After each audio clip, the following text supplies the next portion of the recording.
Hello? Hello? Hello, is everybody here? Hello, can you hear me? Is my voice getting through? How's everybody doing? How's 4.6 treating y'all? It's treating me well. Y'all, I cannot believe some of the things in this patch. We have so much to talk about. Oh my goodness. We have so many things to talk about, y'all. So many things to talk about. We gotta talk about this lady and her quest.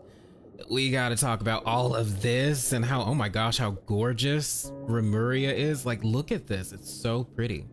I remember seeing the concept art for this and it was like, that was pretty too, but like, oh my goodness, they just did such a good job on Remuria. It's so gorgeous. Arlecchino is awesome. Yes, she is.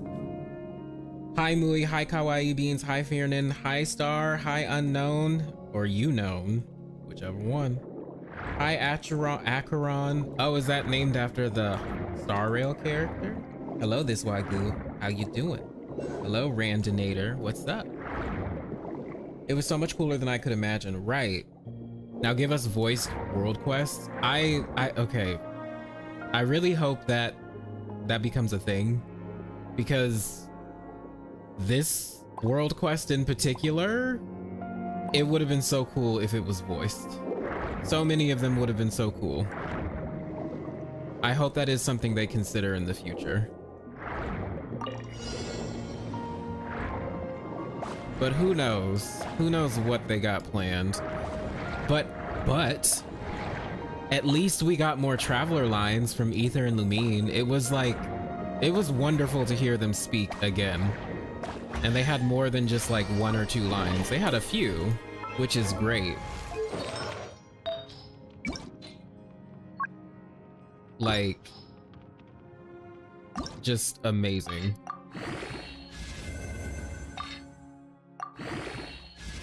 Yep, you got her Lighthorn. Oh, congratulations. Congratulations. I need to go back to Star Rail because my friend was telling me, she was like talking about how good the Penacony's been. And I've only played a little bit of it. And by a little bit, I've only, like, I haven't been through much of it. I really need to catch up. I really need to find some time to catch up. Onion, do you happen to know what fantasy subgenre the Remuria quest is? What fantasy subgenre? I don't know. You tell me, what is it? You let me know. Hello, Whittles. How you doing? Hello, Jujujin. How you doing? Hello, Soul. It's good to be back. To see all of your wonderful anonymous faces. And to talk lore with you guys, because lore is amazing. This game is amazing for lore. Oh, let's go open this chest. So I need to build Arlecchino, but I have no idea how. That's why I have you guys and the internet. So you're gonna help me do that today while we chat about lore. The first thing we'll talk about is this lady and everything about her story quest. How did you guys like it? I thought it was amazing. And oh my goodness, I read like her story, like her character stories and everything, and then her being a part of the Crimson Moon bloodline. Oh my god, we have so much to talk about. We have okay. One step at a time. We'll talk about the story quest first. You haven't done it, Star? Well, there's gonna be spoilers. You should probably leave if you haven't played it. You don't want to be spoiled.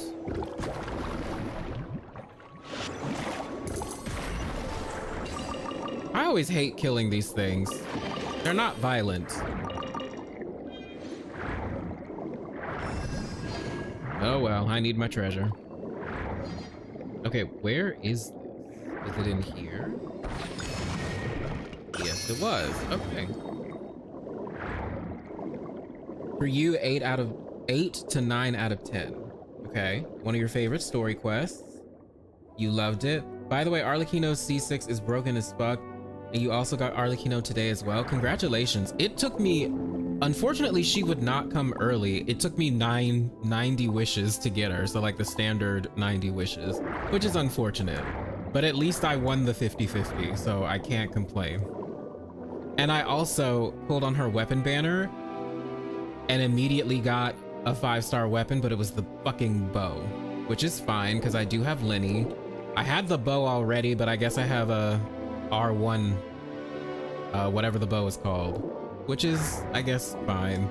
But I wish I had gotten her spear. What's up, Ahmad? How you doing? Hello, Sarah. Yeah, they're too cute to kill, and I always feel so bad. Like so bad. Okay, I forgot how to do this.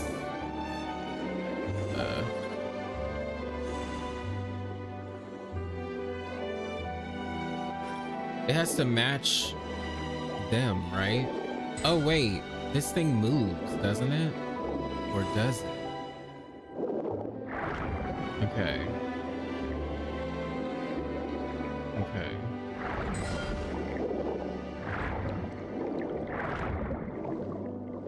Yep, I have no idea what I'm doing. Oh, you got her on the 5th pull? Congratulations. Hello, Windine. The story quest was 5 out of 10 for you. I wonder why. You got Lenny and Father? Congratulations. Yeah, the Remuria OST is very calming. What the fuck? Oh, this is a luxurious chest, so this must be a difficult puzzle. Oh, there's more than just that. Oh, okay. Okay, well, let's go over here. And I'm assuming I have to kill these things, so we're gonna kill them.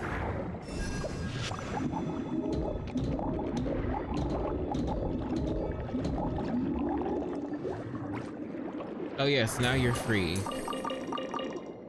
Yes, time to rock. Go over here.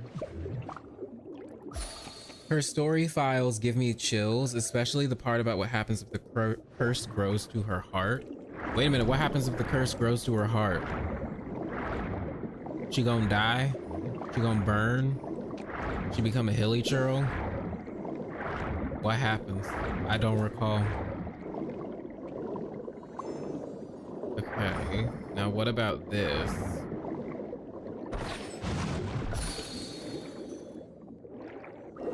Okay, now they're all singing into these little flower thingies. Now what? Oh, do I go down there now?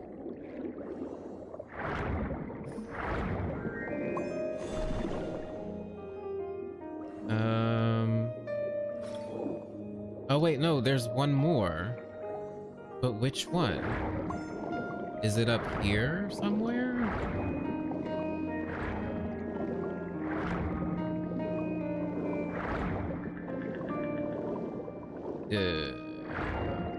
Oh, here's a chest. Let me get this.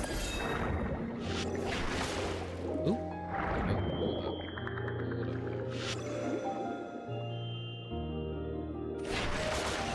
There we go. Oop, and then there's the money. A 5 out of 10 because that animated short spoiled it all for me in regards to the past with the other knave and Clervy. So it ruined any suspense I might have. I mean, okay, I can see that because I get they were trying to like hype up Arlecchino as if they needed to do that anymore because people were already hyped for her. So like I can see the disappointment in watching the animated short first because it is kind of a spoiler to what happens, but at the same time, we did get additional context in the story quest, like for example, the fight between Crucibina and Harry happened a year after Clervy died, which I don't think was ever really clear in the animated short because they didn't really explain anything, they just showed. It was nice also to see Clervy's 16-year-old form. I do wish we got to see like the fight between her and Perry because they did fight. That would have been fun to see. You liked it better than other story quest though. Yeah, I thought it was a really good one, especially when she freaking used the Sharingan, which is interesting because if you guys don't know, her constellation is the Hand of Glory, right? And Hands of Glory are said to paralyze people. So it's funny that she has that power. Like, that was a tense moment. That was so good. Like, that whole fight sequence was just so good. Especially that whole sorry for what? That sorry excuse for an attack or whatever she said. That was great. Y'all, what am I supposed to do here? I see that the flower right here is not lit up, but I don't know where to go for that one. Wait, it's turned the wrong way. Oh. Is that it? Did I do it?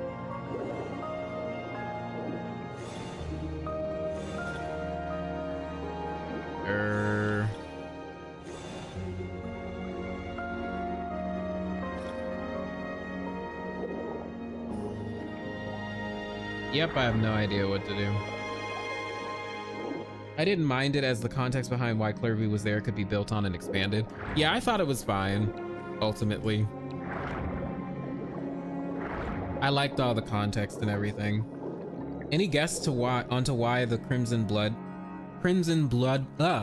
Moon bloodline was cursed? Okay, well, let's talk about it. So, Khaenri'ah, as of now that we know of, has 3 distinct bloodlines. One is like the quote-unquote pure bloods, which they are untouched by fate. This was mentioned as well in like the new spear, I think. Plus, Dainsleif way back, if you guys remember, in Requiem of the Echoing Depths, when he explained how the curse worked, he told us that the curse puts people on the level of the fate of the world.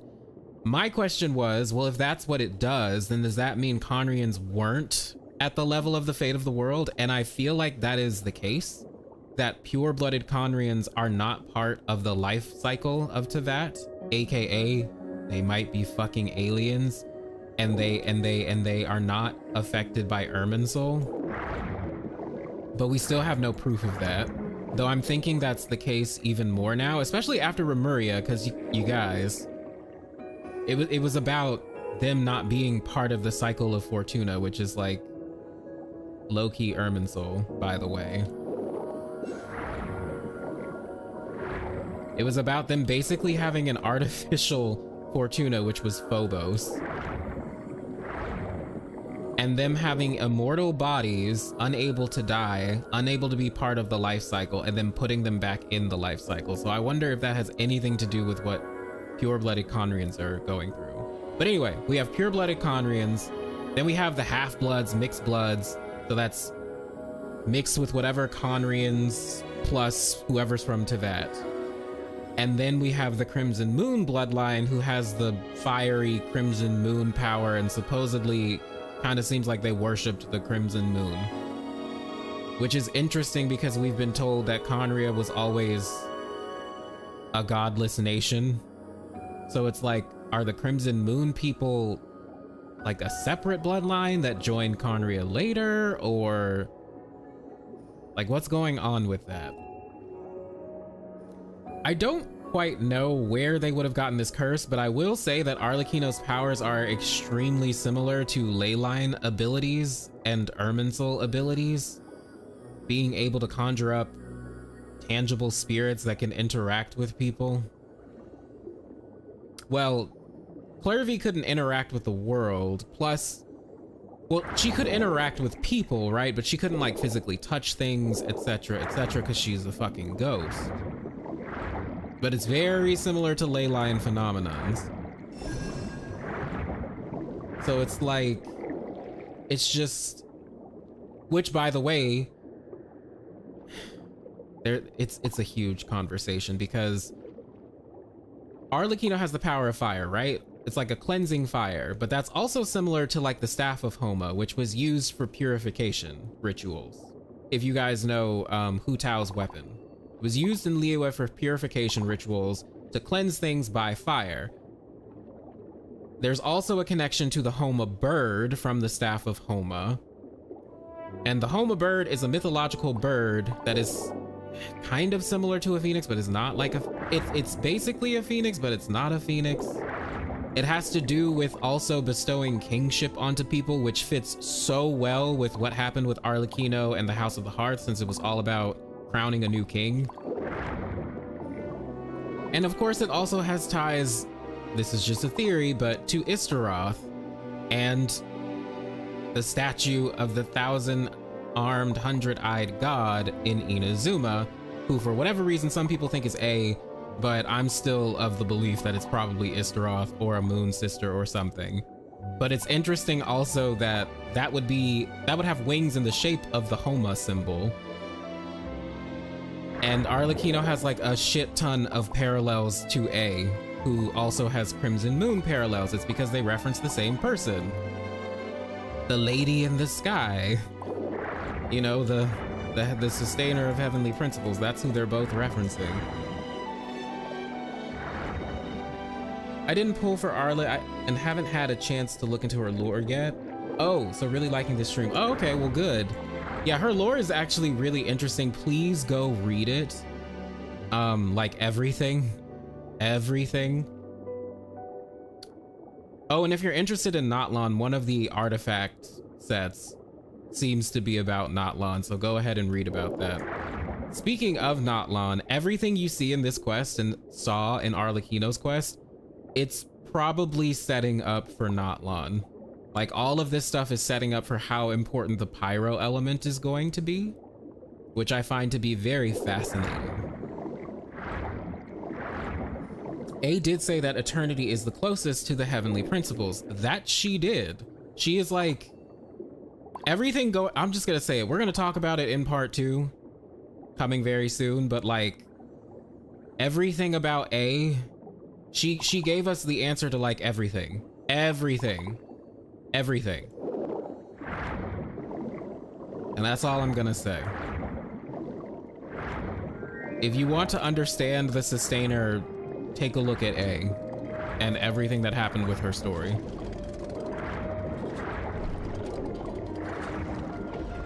Ooh, right. Wait, how do I stop this thing? Oh, that's how, with music. Wait, where's the chest? I want the chest. Oh, it's moving again. Oh, bitch. Oh, I have to do this thing? There we go. All right. Have I read the item description of her boss item? I did, but do I recall it right now? What the fuck were they talking about in that? Somebody remind me. But yes, I did read it, but only like once, and then I ignored it. I don't really understand the difference between humans born in Teyvat and humans twins born in other planets. How many kind of humans are there? That's the question, isn't it? Because like, we have the travelers who have been constantly referred to as human. By the way, that's also by like creatures like dragons, not just other people. Like Apep referred to us as a human. But I also think that the primordial ones and a lot of the gods are humans. Technically a type of human, in my opinion. Which is kind of also why, if you guys have read some of the secret little notes in Remuria talking about the 3 types of music in the world, the musica mundana, the musica humana, and then the musica instrumentalis. I think it said the musica humana is like the music for humans and gods, which is so strange to me, but it again shows how interchangeable, in my opinion, gods and humans actually are. And even in this Remurian World Quest, if you guys remember, Cassiodor was like, but humans can't become gods, and Boethius was like, actually they can, because that's what Remus was trying to do with all of us. He was trying to make us into one big super god, which is hilarious because we've had this so many times at this point with Deshret, who else? Alhatham's story quest. There were nods to it in Nahida's first story quest as well, with people trying to connect people via dreams and all this other shit. But it never fucking works. It never works. It never works. It only works for, from what it seems like, it only works for descenders, like actual descenders. Because Aether and Lumine have succeeded in this. They beat A by connecting wishes and becoming like a super god to beat another god. In her own realm, mind you. Her own mind realm. Renee, yes, right. Renee also tried to do the same thing by, you know, melting people down into primordial water and then making a giant super consciousness of people so that they could survive the disaster. Which didn't fucking work because he wasn't actually a descender and his methods were actually kind of awful.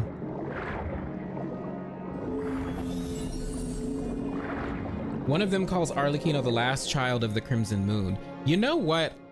I'ma just say this. I kind of wonder if Sertologi, you remember that guy that Skirk mentioned? I wonder if he's also part of the Crimson Moon bloodline, because Sertologi is from Norse mythology and it's like a fire giant. And like his flames burn the world or some shit. So I'm wondering if Sertologi has anything to do with the Crimson Moon bloodline. Because like we have no idea where Arlecchino like popped up. We just know that she's in Fontaine and her parents were never really around. But obviously she's part of the Crimson Moon bloodline from Khaenri'ah. So my thing is, do y'all really think she's the only one? I kind of don't. I kind of think there might be more.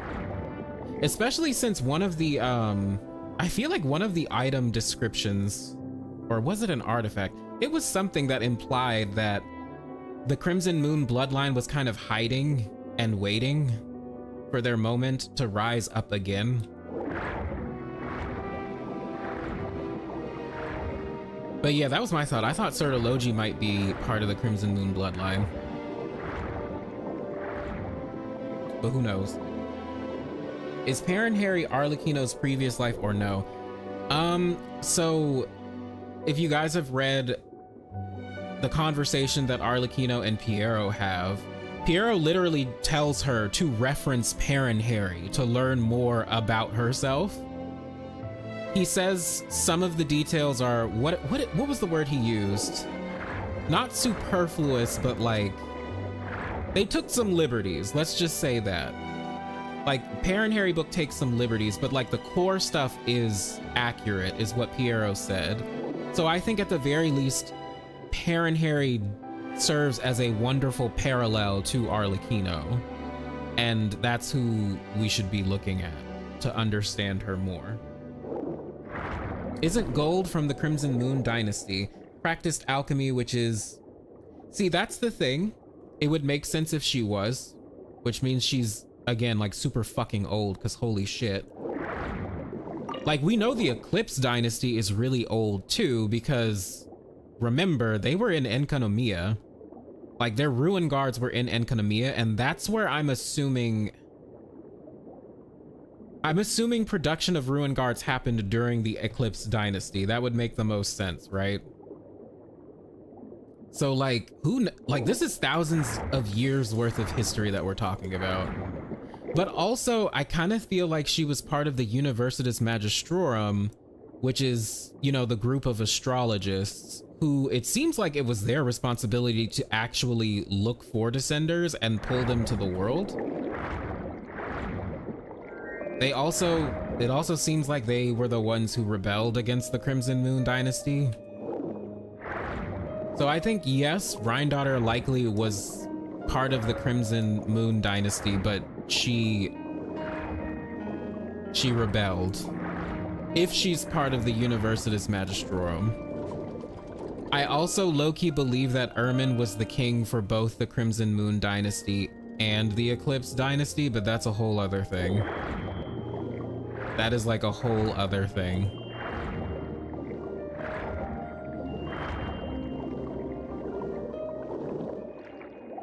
Honestly, I think the Demiurge is running the show in Celestia. Oh yeah, probably. Like it's the primordial one's not around anymore, I don't think.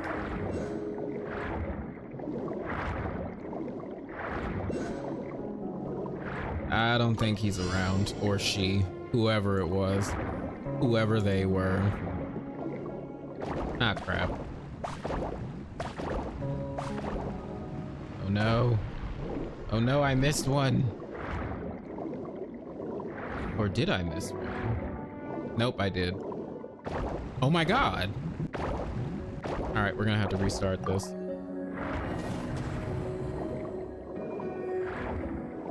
How? Good question. It's complicated. But I do want people to notice how very vague they've been about who's ruling Khaenri'ah.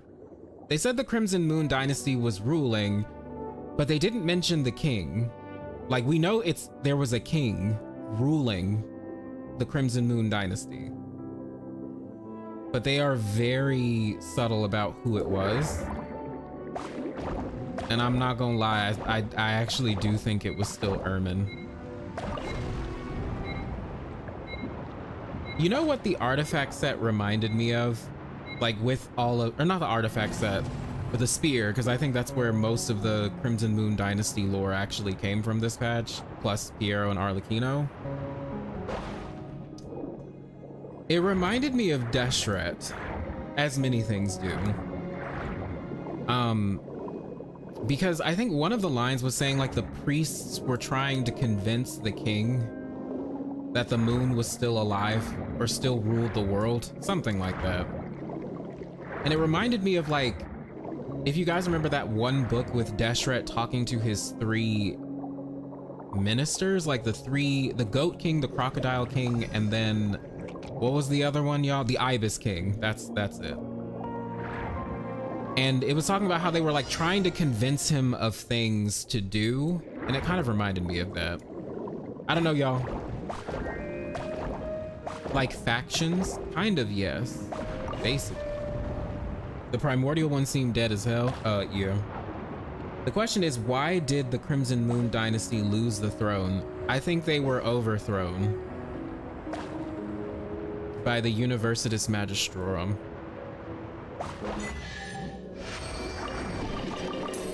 As for how this happened, who knows? As for why they did that, who knows? Have I read her signature weapon description? It's literally a dead giveaway. Yeah, I did. It's super interesting. And gosh dang it, if I had it. If I freaking had it. You know what? Give me the weapon. Give me the weapon. I want to read the lore. God damn it. All right, well, whatever, I tried.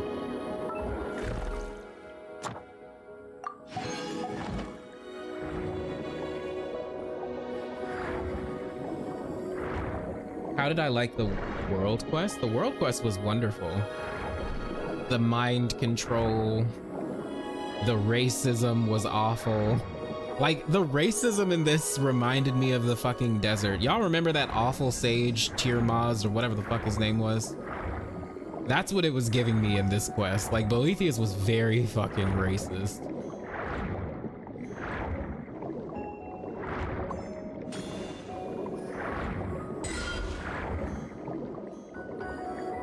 Wait, did I do that correctly? I don't know. We're just gonna... Oh, that's what I'm supposed to do.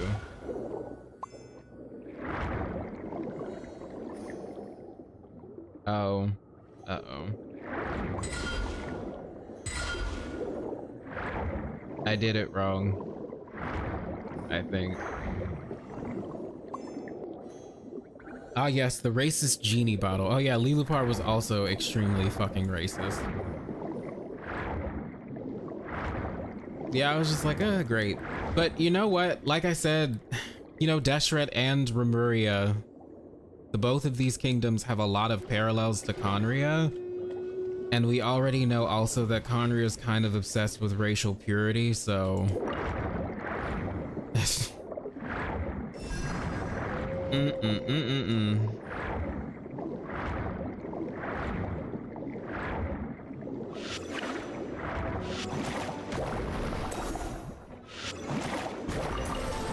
Like, that's all I could think about in Remuria. Like, just playing through it, it made me wonder, okay, did Ermin do something to make Khaenri'ahns, like, what if the quote-unquote curse was not actually because of the heavenly principles, but was because of something Ermin did?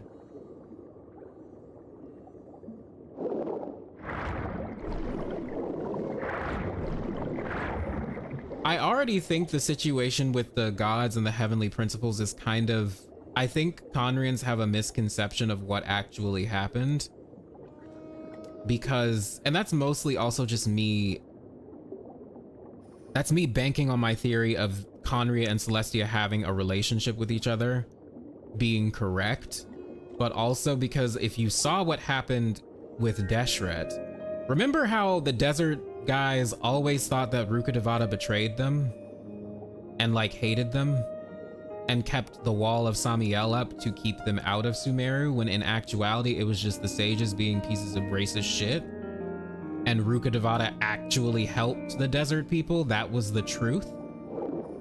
It just makes you wonder. Khaenri'ahns seem to hate the gods, but what really happened?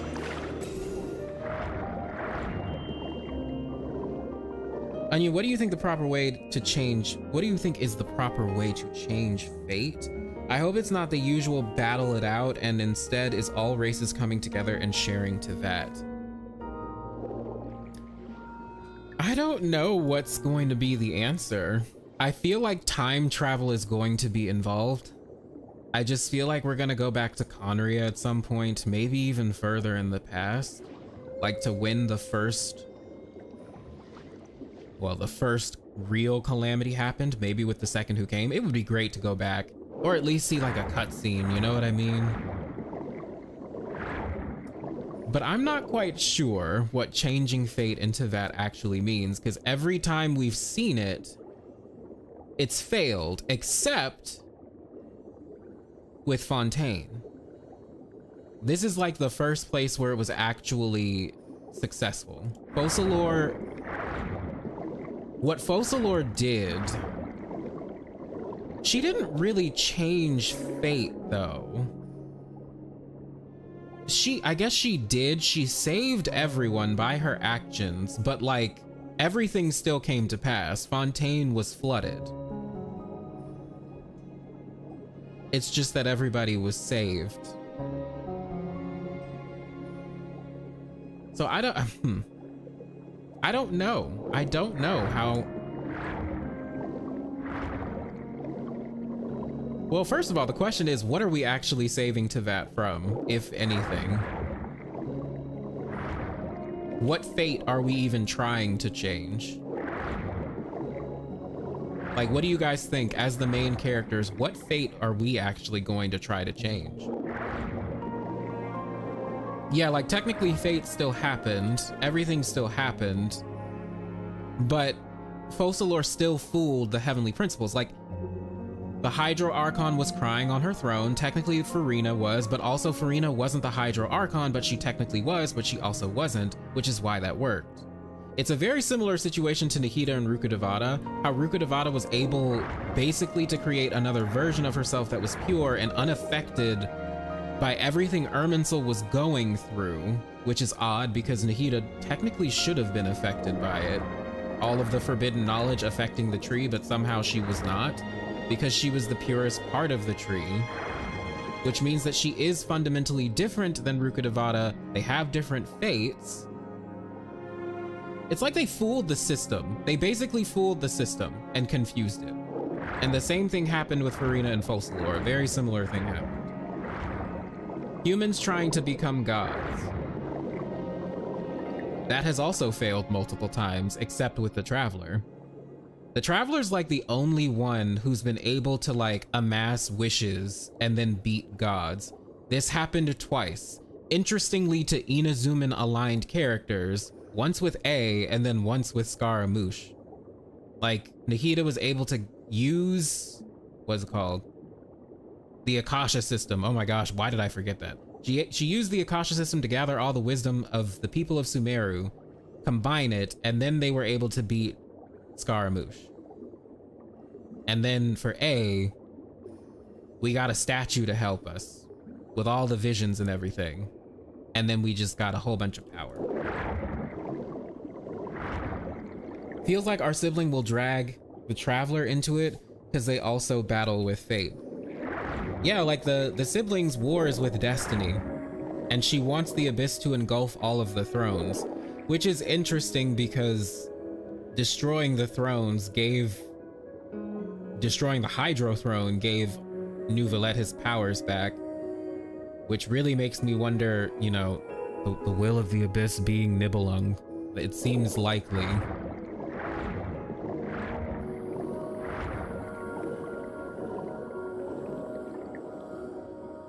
Have I done the story quest with brothers? Wait, who? What story quest? Like, I've only finished the main story quests in Remuria. I don't know if there's really any other ones. Are there? Or was it just like the one main story quest? Give me the Sealy. Oh, I do have powers.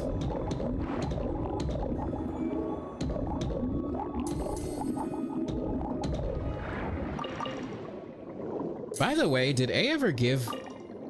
Wait, yeah, she did give the visions back, didn't she? She did. But have any Electro visions been born to people? Now that I think about it.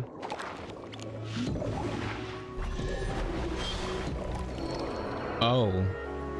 Oh, I forgot my Arlecchino was like level 40, that's why she died. There's one in Petrichor? Oh, I'll have to do it then. So does fate only matter if the Heavenly Principles perceives it the way they want to, even if it actually isn't like that? That's what it seems like. Like, that's what it seems like. Remember when Scaramouche tried to change fate, tried to change time, but it like didn't work like at all?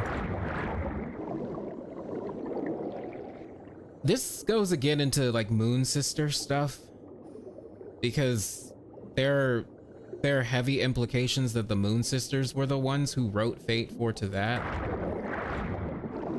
and then carved it into Irminsul.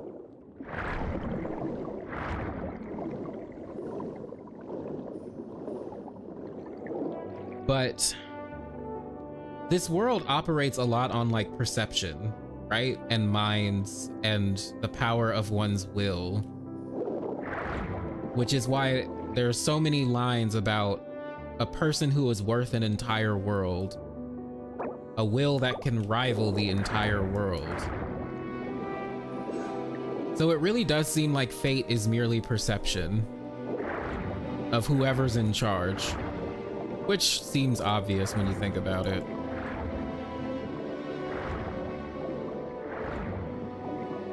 And that's also why, if you guys read the notes in Remuria about, again, the 3 different types of music in the world that govern the world, it's why they needed to make Phobos a thing, because they wanted to make something that rivaled Fortuna, which is interesting that they use a, let's be real, a Seelie, because Sybilla was probably a Seelie.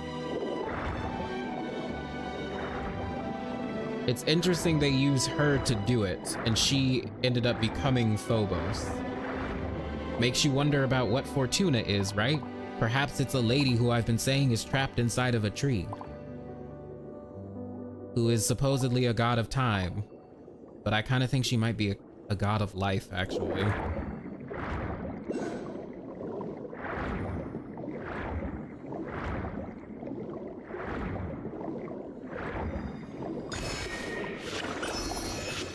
Also, did you realize, like, when Phobos showed up, the golden bees that are connected to Sibylla, they were crimson, you know, like a certain someone who currently supposedly rules the world.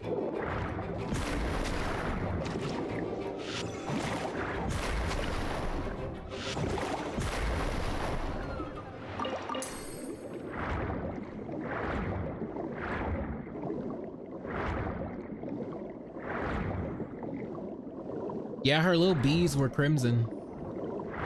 If you guys notice, her little bees were crimson colored. And it's interesting because Sibylla was tainted. She was like corrupted basically by all of the humans and their wishes, because some of them were violent and nasty, which again brings me back to Alhaitham's story quest, because that's kind of what happened with the Overmind situation that dude was trying to do. People were vying for control and it was too much.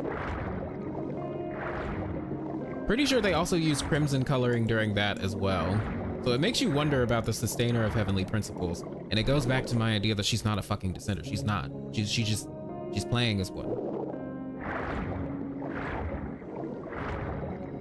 She's trying to keep everything together and it's failing. Wasn't Paimon and Traveler said to come from the stars in the Remuria quest? Oh, did they say that?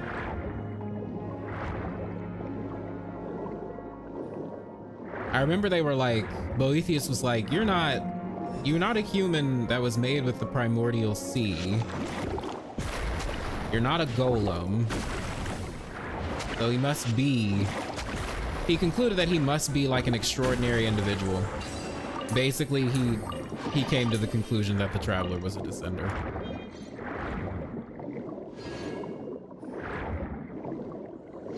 I hope we meet the Electro Sovereign. No, Paimon, how about we explore the rest of this area now? I didn't even realize we were at the edge. Holy crap. We've got very little on them. We've at least met or know of dragons of the other elements, even if not sovereigns. Electro is a total mystery, which is very strange, isn't it? It's like really weird that they just kind of skipped over the Electro Dragon. And I can't help but wonder if there's a very good reason for it. I mean, there probably is a very good reason, but it just makes you wonder why.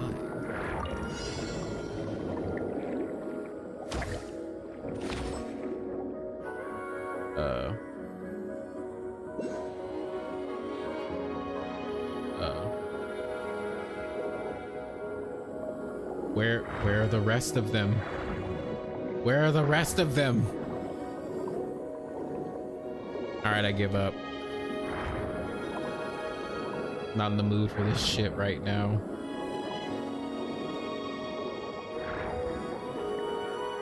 Enka and the snake people might be the reason we haven't seen the Electro Dragon yet. Maybe.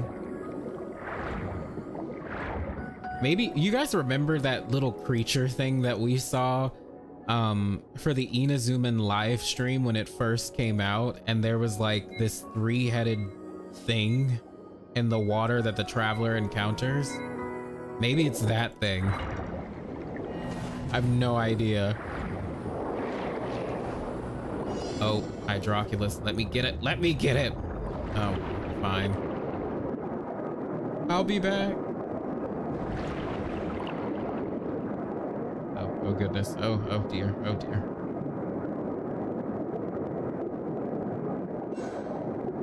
I'm excited for 4.8 since the summer event always gives tips of what the next Archon quest will be like, and I hope Alice finally appears in person. Oh yeah, that's another Pyro aligned character, isn't it? Well, supposedly. Maybe, if she has the same vision as Klee. If she even has a vision at all, actually.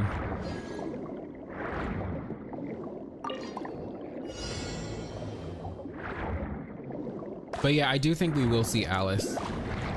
I don't know if we'll see her in the Golden Apple Archipelago event, but something does tell me we're gonna see her very, very soon, sooner than you think.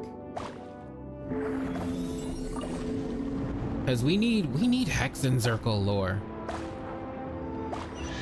Like, I feel like we've low-key been getting it via Khaenri'ah stuff. Because, like, I kind of think that there were probably several members of the Hexen Circle involved with the Universitas Magistrorum, like Barbiloth, because she's an astrologist, and it was a group of astrologists. Like, wouldn't that be cool? But we'll see.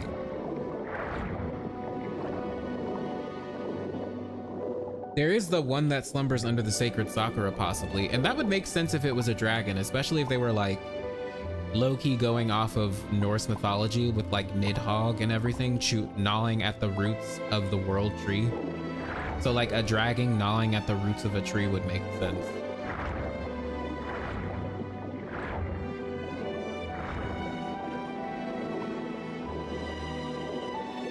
Yes, I got the quote. This does not include you children from beyond, however. You are not part of us. That's also an interesting thing as well.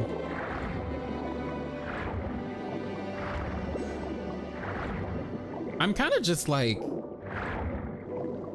I'm just like thinking Descenders are basically people who are not a part of the fucking hive mind that's going on.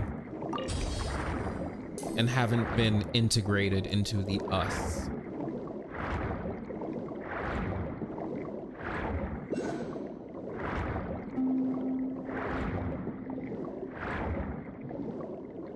I want Mon's family together, gosh darn it. AKA Cleve with her mom and D-Luke and Albedo, etc. Yeah. It would be nice to have like a nice cute little family reunion, a picnic on a cliff.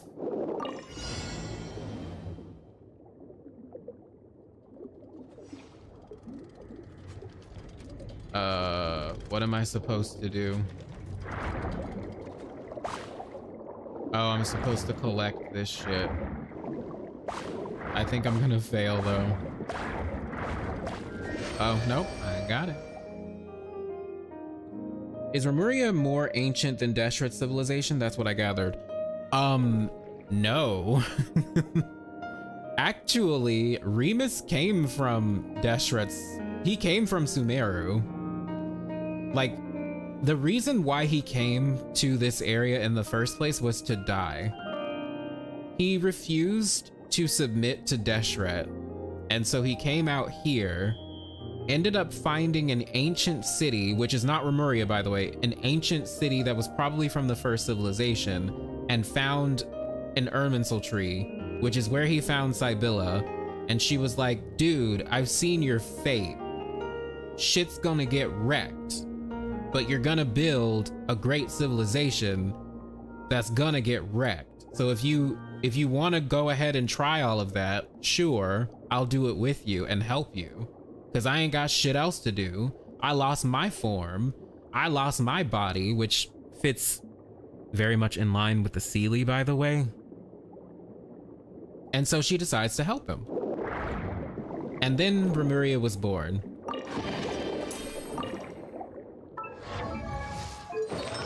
I think they even traded with Sumeru. Like, if you talked to some of the NPCs while they were being mind controlled, and they had like ancient Remurians in their bodies in Petrichor, they were talking about trading like silk and some other stuff with Sumeru, which at the time was Deshret's civilization. What if the Fontanians, being formerly from Oceanids and connected that way, parallels that with humanity being connected by fate in the whole of Teyvat? It's possible. It's very possible. All I was wondering is, because the Oceanids have a lot of parallels with Seelies, I was just wondering if there were some Seelies who ended up becoming human, which is interesting because the little Oceanid was about that. A little Oceanid that wanted to become human. Just makes you wonder.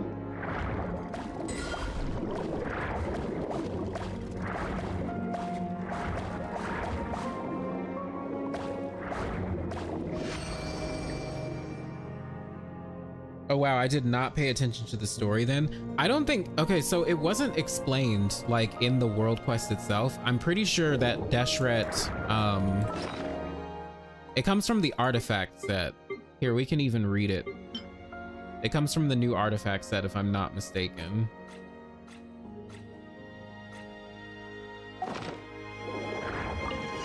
Oh crap.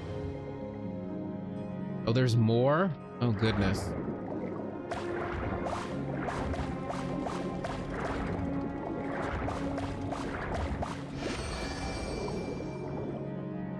Okay, is that it? I think that's it.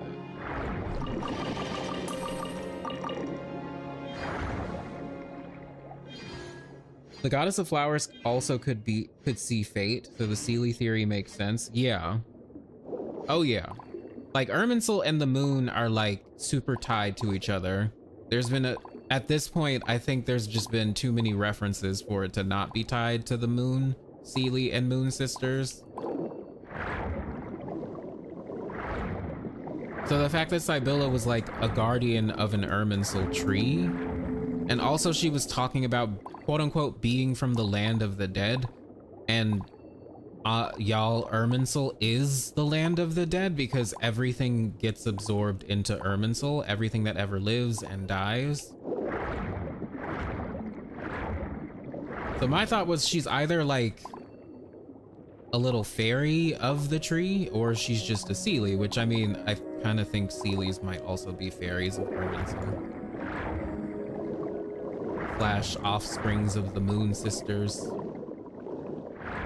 Also on the Oceanid theory being, you know, connected to Seelies, if you guys remember, what is it called? Scroll of Streaming Song. It's a book talking about Rukkhadevata meeting the goddess of flowers for the first time. What's interesting about it, well, there's several things, but the goddess of flowers talks about like being from the shimmering eye of the creator, like she's a being that came from the shimmering eye of the creator.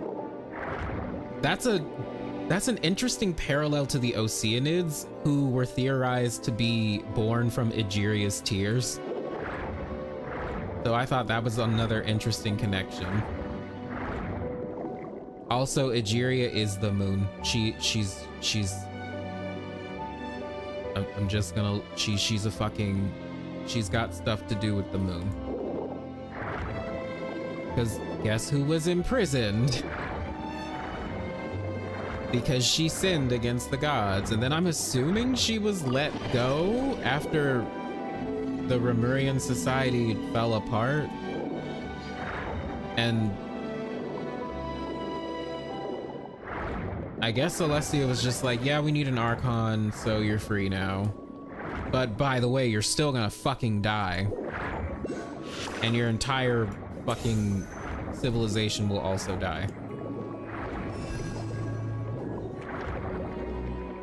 Okay, but like after this, I'm so excited for Columbina, especially after hearing Arlecchino's voice line about her. Me too. I am so excited for Columbina. Because like Columbina and Clervy have like a lot of parallels, but like Clervy has a lot of parallels to, again, moon aligned characters like Paimon, because her dress and everything, blue and white, all of it's blue and white. And I was like, oh my goodness. First Seelie parallels, probably. And that's who I think Columbina also references, the first Seelie. So we'll see, we'll see. But Columbina seems like she's an interesting person. She's gonna be so much fun.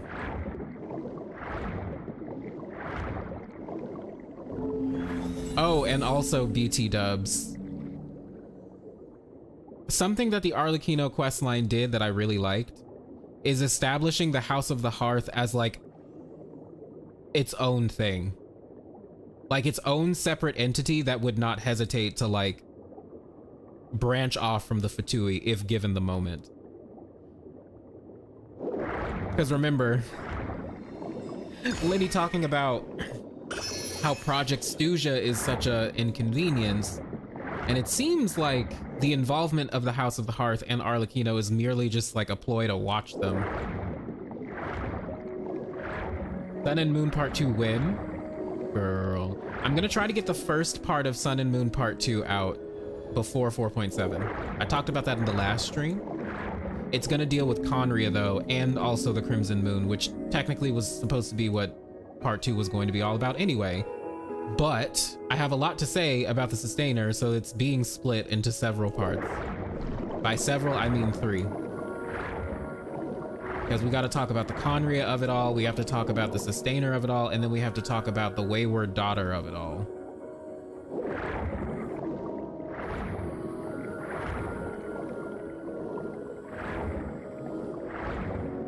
But I think you guys are gonna enjoy it. I got some good things for you. Inner Circle Fatui political power play is spicy, right? Like, I love learning, like, the politics of things is so interesting to me. Like, that's where the real fun for me happens. I like to see bitches getting petty with each other on a political stage. Also, everyone hates Dottore. Dottore seems like he's gonna be like the final fucking villain. I don't even know why. And by final fucking villain, I mean of the Fatui. Like, why am I getting that sense? Even though we know it's gonna be Piero, then obviously the Tsaritsa. Dottore just seems like they're just building him up to be something really, really good. Like, menacing. Question, if Scylla reminds you of a Seelie, how can she be a dragon, or am I missing something? Oh no, not Scylla reminding me of a Seelie, though, that's a whole other thing, which, okay. It's not Scylla, it's Sibylla, the little guardian of Irminsul with all of the bee things that look like Seelies. You remember her? And she ended up becoming Phobos. That's who I'm talking about, not the dragon Scylla, however you pronounce it. The little prophetess that Remus was working with is who I was referring to. But on that note, there is an argument to tie Seelies and dragons together, and Oceanids. If you remember the Anne of the Narcissenkreuz World Quest, they had a whole conversation about Narcissenkreuz looking like an Oceanid, even though he was supposedly a dragon. And about Nervalet having like a whole bunch of Seelie-esque vibes to him, at least aesthetically.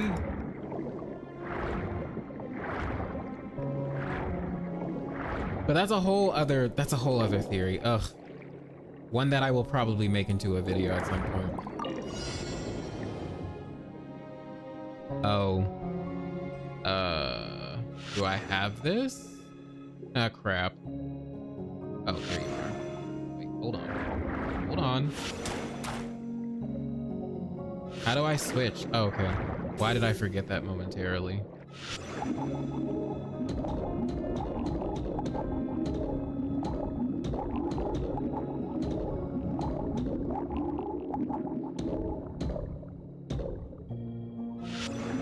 Did I win?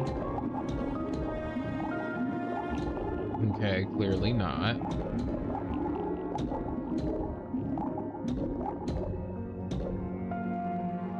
Ugh, missed one. Oh, there we go, thank God. Dottore will pull a black Zetsu. Oh God. Okay, well let's just hope it's executed a little bit better. Because in Naruto, that shit came out of nowhere. Because Dottore seems like he has plans beyond the Fatui, to be honest. Oh yeah, it seems like he's doing his own thing. I'm kind of getting the sense that all of the Harbingers are doing their own thing to a certain degree. You know what I mean?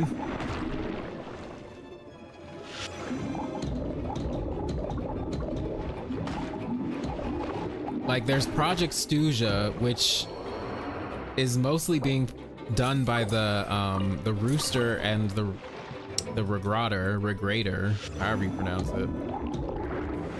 I.e. Pulcinella and Pantalone.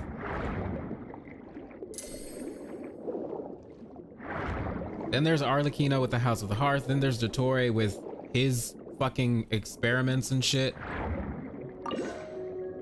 Then there's also, oh, there was something, that reminds me, there was something that Piero said that was interesting in his conversation with Arlecchino. Something about his goals. I can't remember what it was though, but I remember it as being super interesting. But it seems like he also has his own plan. They're kind of just a ragtag group of awful people / people forced to be there like Arlecchino, who just have a somewhat common goal. Dottore is the Aizen of Genshin. That guy has big plans, basically. Hi, Carl. Welcome to the stream. It's your first stream? Well, welcome. According to a CN-only interview, Dottore burning a tree in Sumeru during Kale's dream is a future storyline. See, we all knew that it was fucking gonna happen. When? We don't know. Oh my goodness, but that's exciting that that's actually a real thing that's going to happen, because I low-key thought it would be, but it just never happened during Sumeru. Well, the tree kind of did get burned if you think about it from a Nirvana kind of stance, and how Nirvana is about, and achieving Nirvana is about, like, what is it? Like cleansing yourself of like these 3 or 4 poisons / fires. I can't remember, but it has something to do with fire and cleansing fire. I had wrote a whole thing on it too. I have to find that document.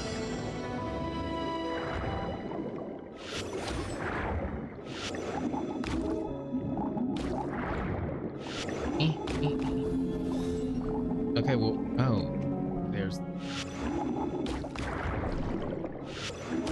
Is there a more efficient way to do this? Because I don't want to have to fucking push bubbles. Yeah, I'm just gonna do this from now on.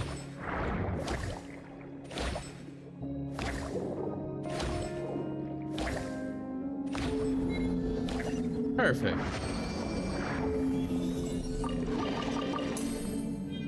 Remember how the secret experiment Arla talked about had to do with bottled flames that burn memories? Irminsul burning away in flames, cooking. See? Like I'm saying, there's like a shit ton of parallels between Arlecchino's powers and then Irminsul.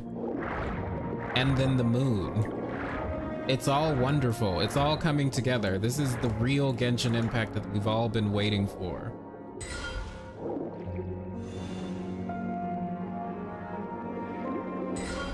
Wait, what the fuck? Okay, what am I supposed to do for this? Someone help me. Oh, you help me.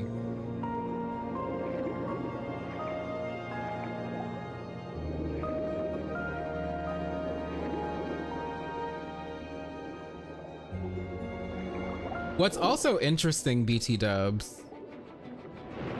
Oh my goodness. Now that I'm thinking about it, we're gonna talk more about it, and I teased it actually years ago when I released part 1 of Sun and Moon at the end. If you watched like what's coming in part 2, one of the things I teased was that Honkai Impact animated short thingy. What am I supposed to do?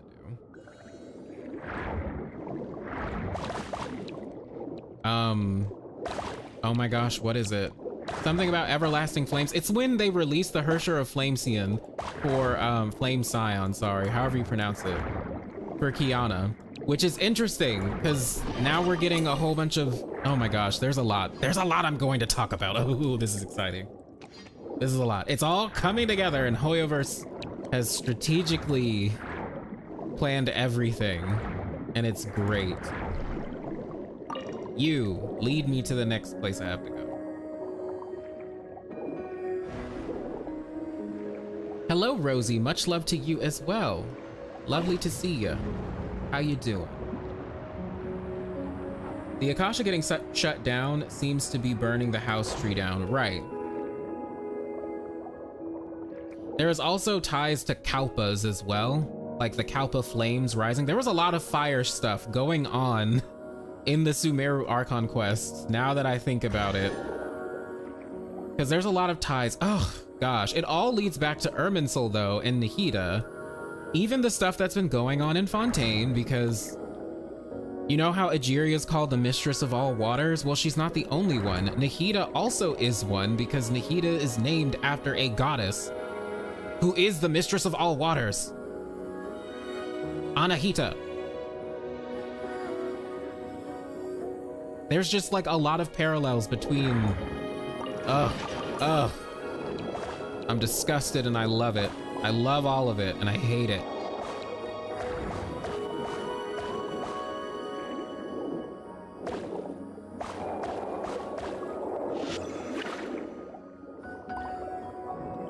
What I just want to know is how...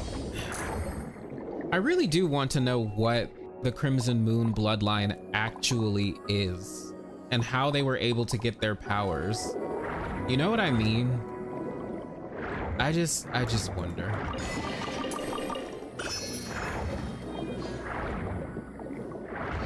Any theory on Capitano?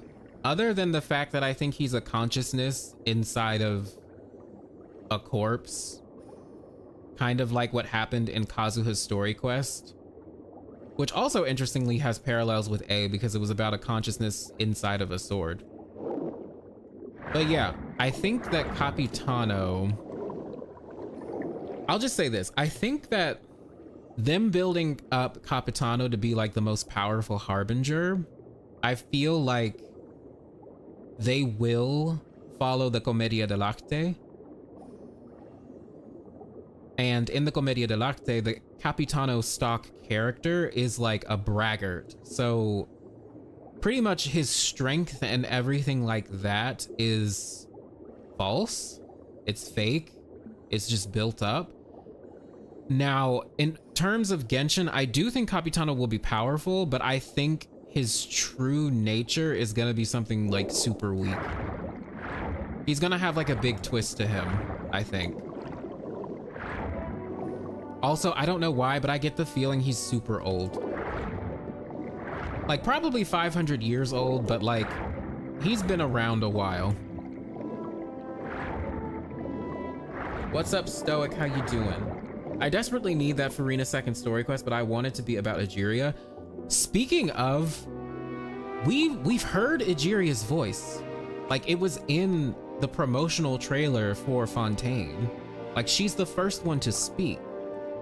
And we know it's her voice because they put, you know how they credit the voice actors and everything and the characters? They put her in the description.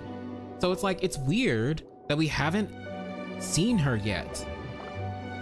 In Fontaine, she's like the last piece that we need. We've heard all about her, but we haven't met her. And it's really strange that we haven't.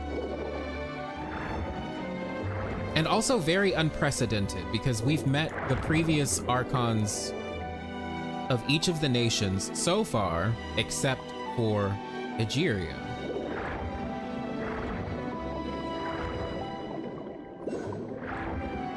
So I'm thinking Fontaine's probably not going to end until we get that piece. I'm gonna assume that. I'm gonna hope that because I want the Egeria piece. But like the Egeria piece, and that would be such an interesting way as well to tie it back to Sumeru and Nahida, because Egeria's consciousness should be in Sumeru. It should be in the Harvest, in the Gao Karena, the little lotus thingy that Ruka Devata grew, the little tree. Y'all know what I'm talking about.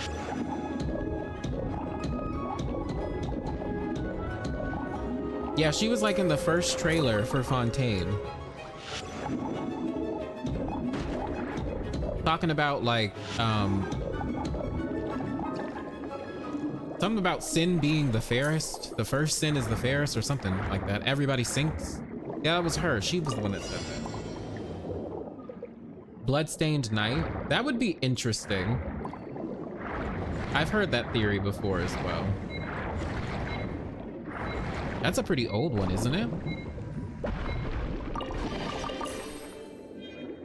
Though personally, I'm gonna be real with y'all. Have y'all seen Ashikai's video on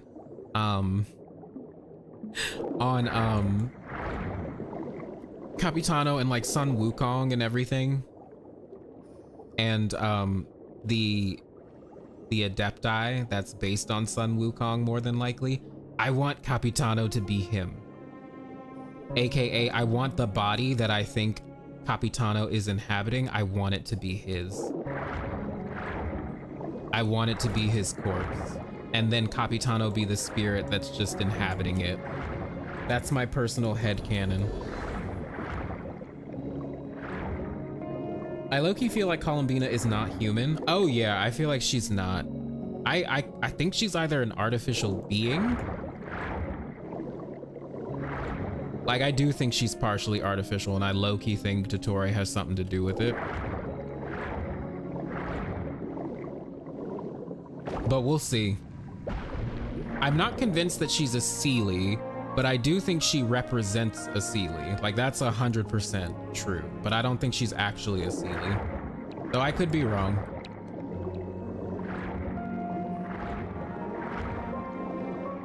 The Capitano equals Minogius theory? Yes. I personally love it, and I think it could be true. That's my crack brain rot.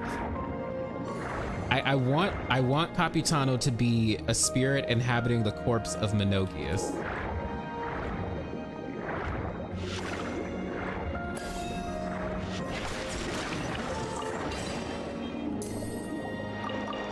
Brought to life by, like, I don't know, a wish or some shit.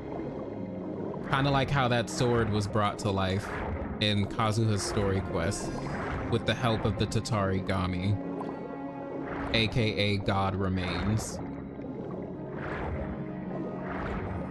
Hi Nix, how you doing? So could Capitano be a spirit that inhabits bodies, and when bored he moves to different bodies? Maybe. Again, like kind of like that sword was doing. He was just using flesh meat puppets. And I'm kind of hoping that's what Capitano is, but who knows? Because that's fun. That's a fun theory. Is it gonna be true? Probably not, but we'll see. I think it's fun. Maybe I'm wrong, but hasn't it been said somewhere that Capitano is like the strongest human in Teyvat or something? See, that's the thing. And that's why I think it's really strange. I think it's really strange that they are making sure that we know, oh, he's the strongest human. Oh, he's the strongest this and that. Knowing what we know about the Commedia dell'arte il Capitano, which is that he's a fucking liar. So we'll see how Hoyoverse incorporates all of that.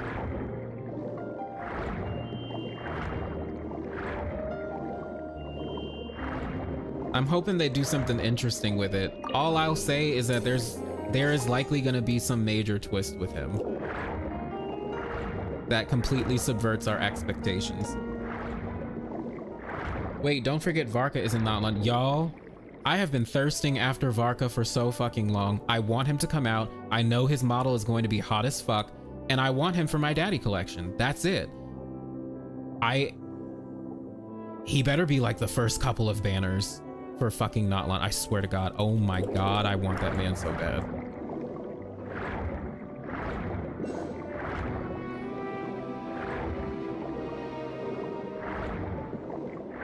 The Travelers are depowered Seraphim, so the Columbina meeting is gonna be fun, weird. She's gonna be great, y'all. She's probably gonna be one of my favorite characters. She sounds like she's gonna be... She's gonna be fucking great.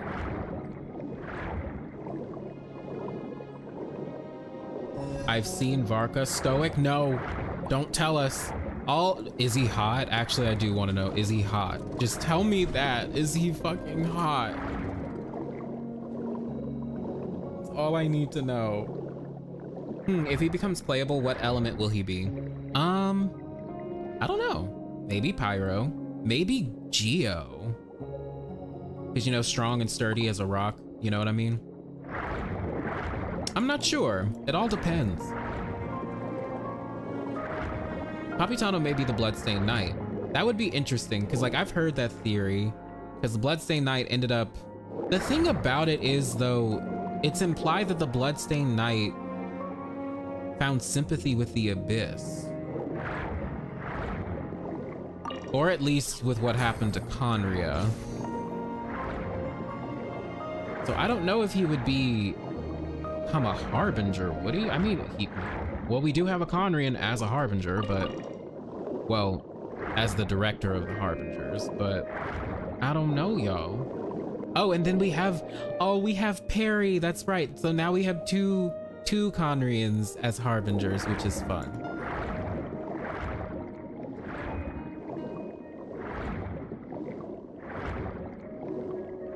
Him being Animo would be interesting. Him being Cryo would also make sense because he's the little knight thing for Andreas's little faction, isn't he? So it would make sense if he's Cryo as well. Or Animo, because Andreas is both Cryo and Animo. Varka's a Vatty. Oh my god, I love that. Yes, good. That's all I wanted to know. I was explaining some part of the lore to a friend and used your line of the old Hydro Archon dead lady juice. But it's accurate because that's what it is. That's what the Amrita is. It is dead lady juice. But that's great. I'm so happy you did that.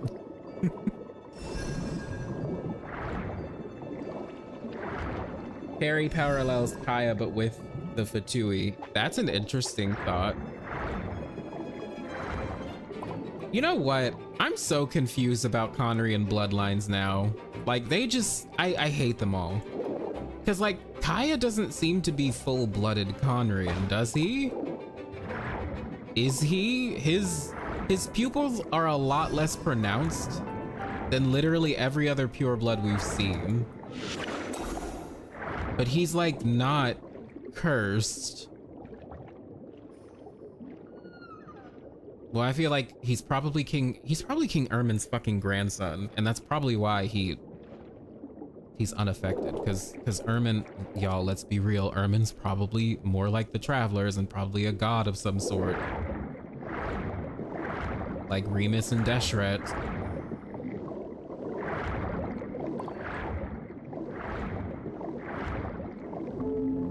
Hello, Minty. Welcome to the stream. Citrus, there was also that guy who had a crush on Adam. Wait, Adam. Wait, who Adam? We really need to go to Samira with Dane again, I feel. Probably. I think we will. Or at least I hope. I know I said it in the previous stream, but I think everything is like a King Ermin reference in this 4.6 patch, including Arlecchino.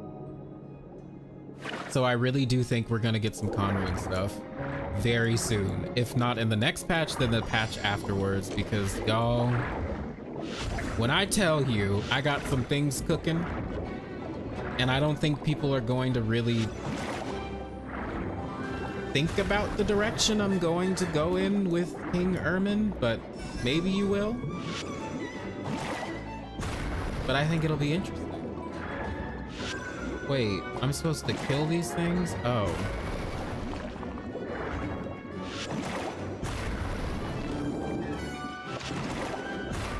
Oh, I can't wait. I'm actually really excited to make content again, y'all. I actually am. I'm in such a better place mentally. Oh, it's so good. I feel so good. So hopefully I can get it done.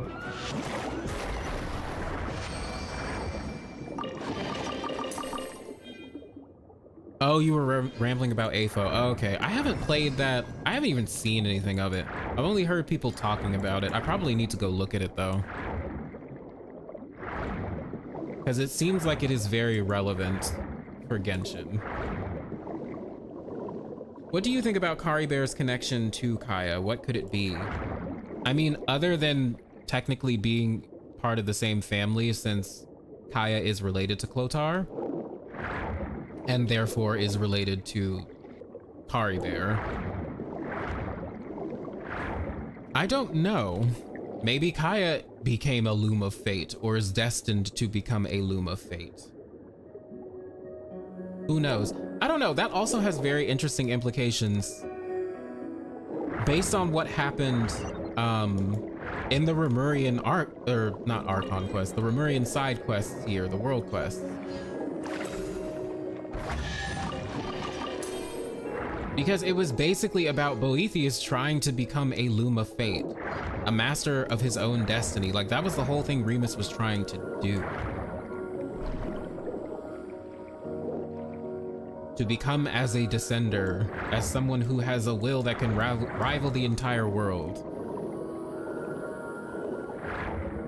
I don't know, I don't know. I don't know. There's a lot to think. They are cousins? Kinda. Seems like it.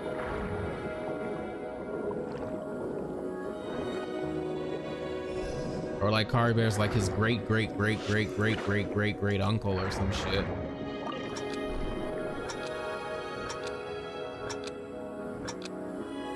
Now what is this? Okay, so we gotta go through 14 aqua rings, this symbol.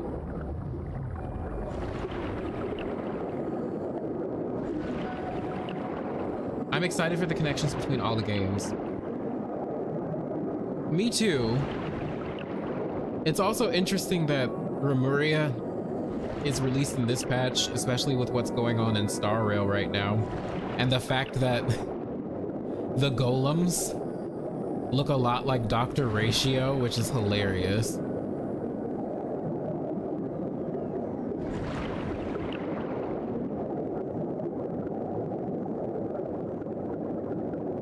Perry is the Crimson Moon while Khaenri'ah is the Eclipse. That's interesting.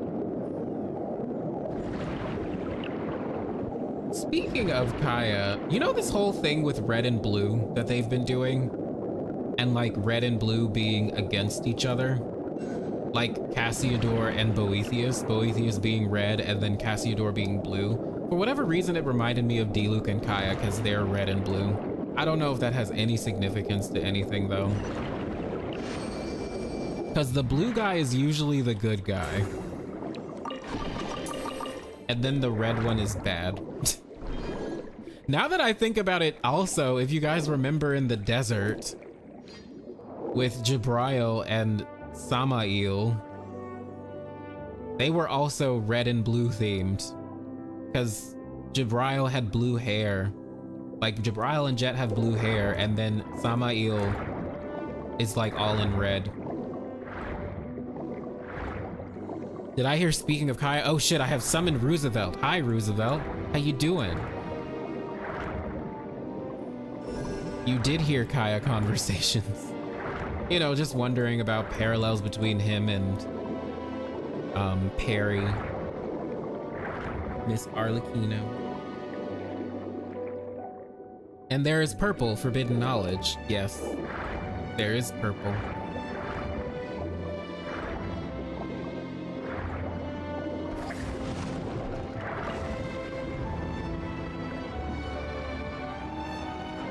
Did I ever do Khaenri'ah's hangout? Yes, I did. And I have so much to say about it that you will hear in the next video that I'm coming out with. You will hear about it. I said Khaenri'ah 3 times, and so I summoned Ruse.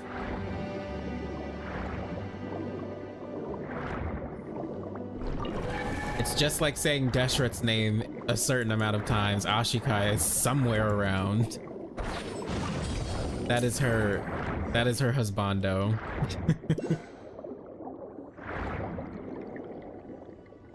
Plot twist, Kaia's covered eye is revealed to be red. That would be interesting, because Fischl also has red eyes, apparently, according to her lore. And she's got an eye patch. And she probably has stuff to do with Khaenri'ah. Like the fictional character, I mean, not Amy. I always feel like I have to be clear about that. Okay, what is this for? It's here for a reason. Why is it here? Oh, that's why it's...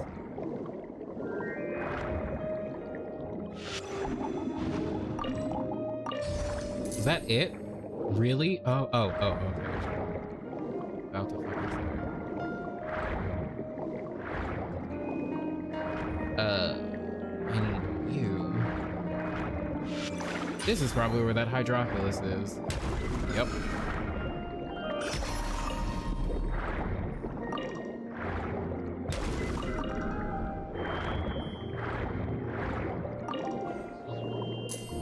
Acheron is also red, which is interesting because doesn't she have a whole thing about her homeworld being destroyed by Kami, which are gods, and then she has to save the world or something with swords, which is also interesting for Genshin because swords are basically equal to descenders in this game.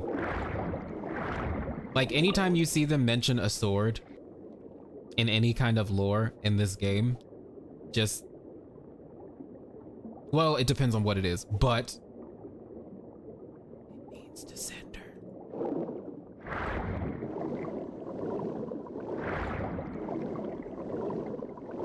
I wonder what character would attract Onion. Wait, what do you mean by attract? I am thirsty for fathers, for daddies, and also daddies that are mommies but are actually daddies, if that makes sense. Their swords are Hersher coded apparently, which is also interesting because don't we have a Hersher-esque lady ruling Teyvat? So Varka, yes. Wriothesley, I'm thirsty for him. I'm thirsty for Neuvillette. I'm thirsty for Kaya, even though I wouldn't call him a daddy per se, but I am thirsty for him.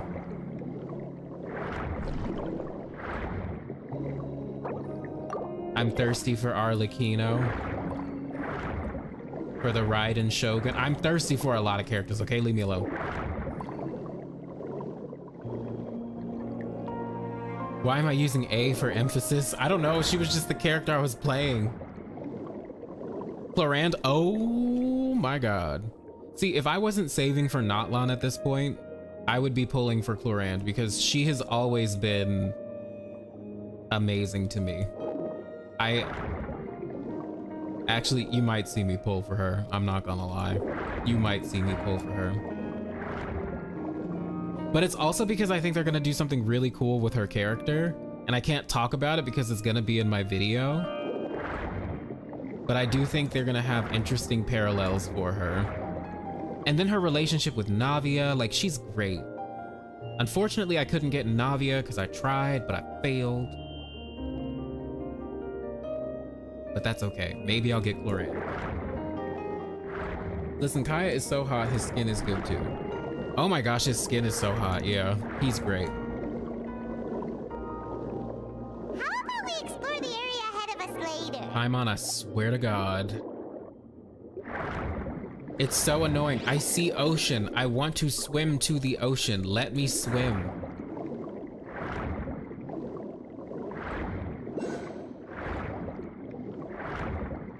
Speaking of Hersher, I wonder if anything will ever come of the Honkai-verse connection. The other universes seem far too dangerous to interact with Teyvat right now. I'm kind of wondering at this point. So you know, like, you know how Star Rail has, oh my god, I am blanking on this eons. It's the, like, one of the most fucking important eons. The eon of the IPC. Why am I blanking on its name? The protection? It's not the protection. The perseverance, the preservation. Oh my god, there we go. Jesus. The preservation. You know how it's like building a wall to protect the universe or some shit? And how there are creatures called leviathans that like swallow up and eat everything, kind of like how the Eon Ouroboros was born from one.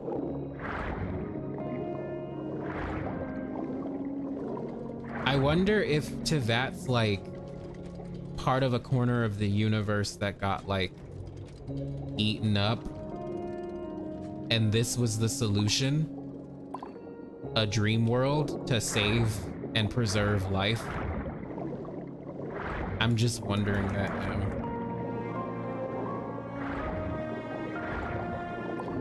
Because like people have made the connections before, but there's like a lot of weird parallels with the Sea of Quanta and stuff from Honkai Impact 3rd with Teyvat. You could argue the simulated universe is also very similar to this because, and also look at the fucking portal for the simulated universe. It's a fucking triquetra. You could argue that it's similar to the Elysian realm from Honkai Impact 3rd. Like very similar. A realm of the dead. Though I just hope, you know what? I don't know what direction they're gonna go in, but I do hope everything is real. You know what I mean? Like even the stuff like that's technically dream related or whatever, I do hope these characters are real and are not like in a simulated situation. I hope this is a real planet. I don't know. Also, the other thing is that Skirk mentions that primordial seawater and stuff is on other planets. So I'm just like, I'm wondering where Teyvat and whatever corner of the universe of the Honkai-verse it's in, where it all fits in.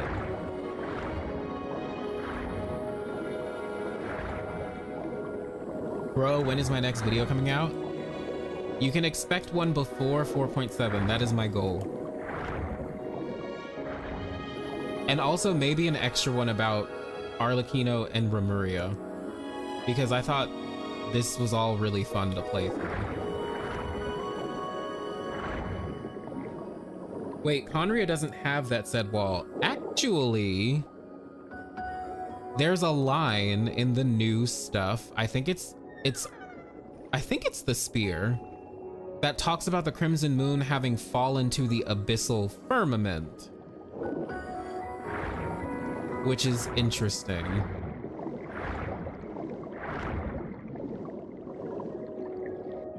Yeah, Teyvat is just but one planet in the Hoyoverse. And we know now, like, it's all of it is like within the same verse. It's not like multiple parallel universes. It's just like the same verse.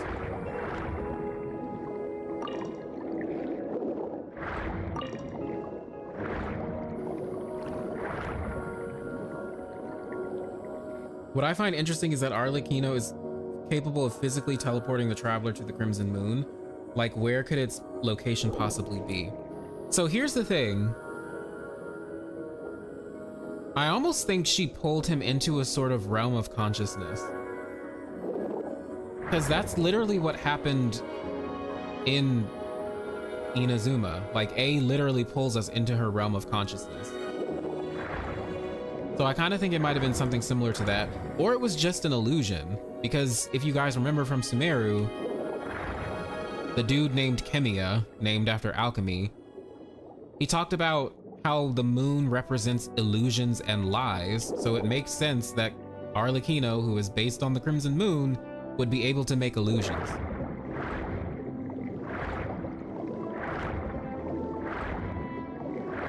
The moon has also appeared for people like Lenny, by the way, when he was holding a moon in his teaser. And I really think it's just because he's literally a magician and his whole thing is to make illusions.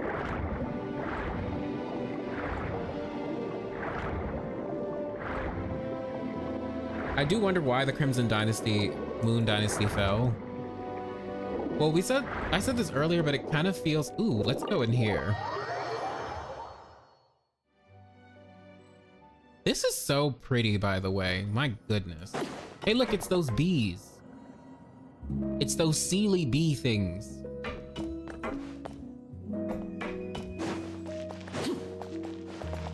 Okay, so like I said, I think we said it earlier, but it was probably because of the Universitas Magistrorum.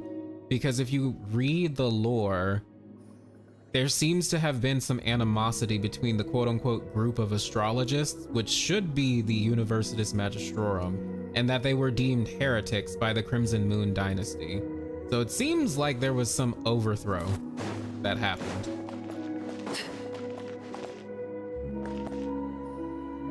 My guess, no spoils, Teyvat is a real place with real living people on it, and it's a good way to make beings that want to fix it hesitate. Yeah. Okay, so it's hard because I do think we're in a dream. I think we're in Istaroth's dream. I just low-key think that. You could argue also that we're in the Sustainer / whoever's controlling the Sustainer's dream. They're just trying to stretch out a moment into eternity, but you have to face reality at some point.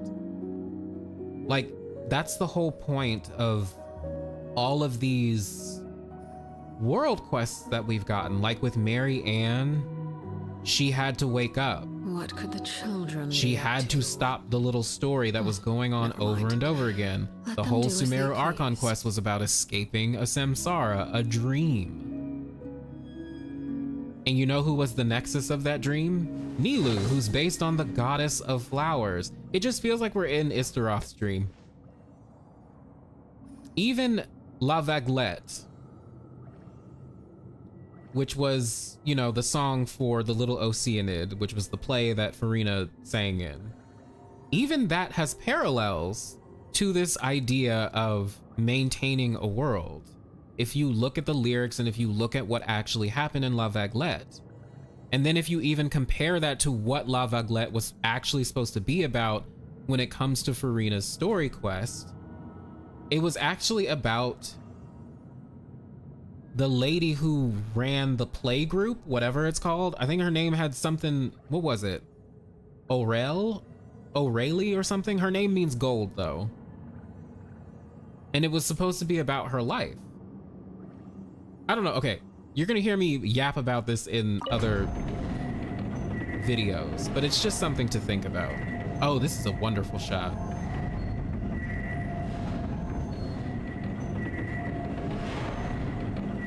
Okay, I have a question. Why bees? I think it's because bees in particular were associated with prophecy. If I was reading about it, there's something about bees and prophecies being related.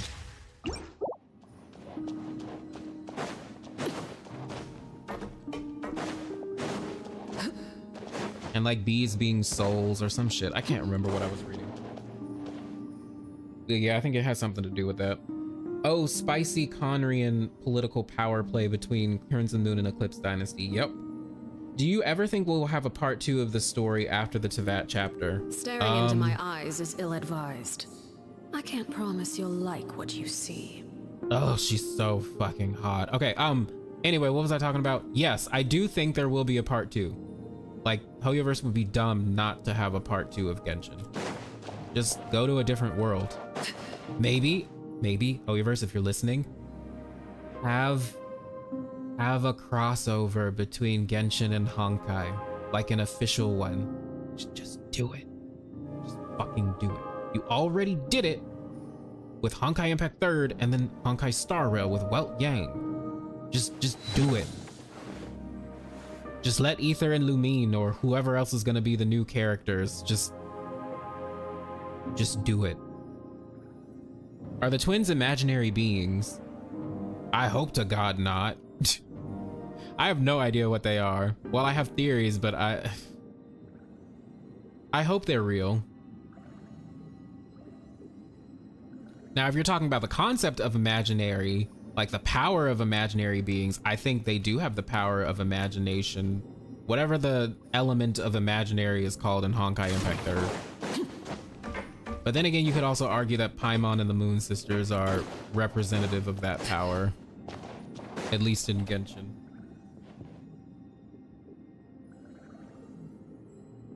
Maybe Otto? We see dragon on Otto. Wait, where is Otto depicted with the dragon? I would love to see this. The part 2 is just the old world destroyed. Oh my gosh. That would suck.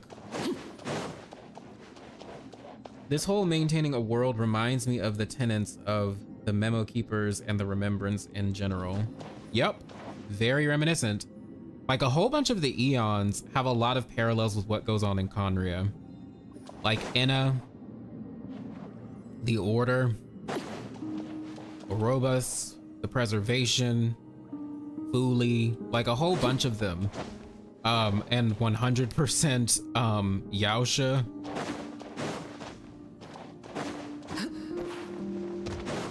The archer dude has some parallels as well to a certain other archer dude in this game who is also green.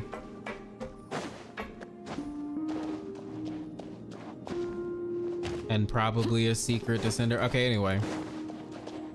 Okay, so if Phanes is the demiurge, who do you think is the true god? Do you think the traveler will become omnipotent? I think this is what's going to happen. Hold on, let me get to a really nice place. And then Arlecchino, let her sit in her little chair. Just give it a second.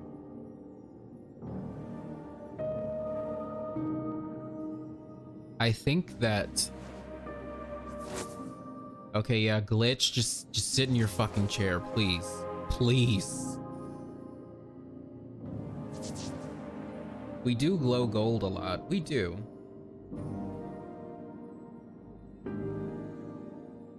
Please just sit down. Just fucking sit in your chair. Something you wish to report? Go on. You have my undivided attention. I would like to report that you need to sit in your fucking chair, please. Try to press escape when she glitches. Okay.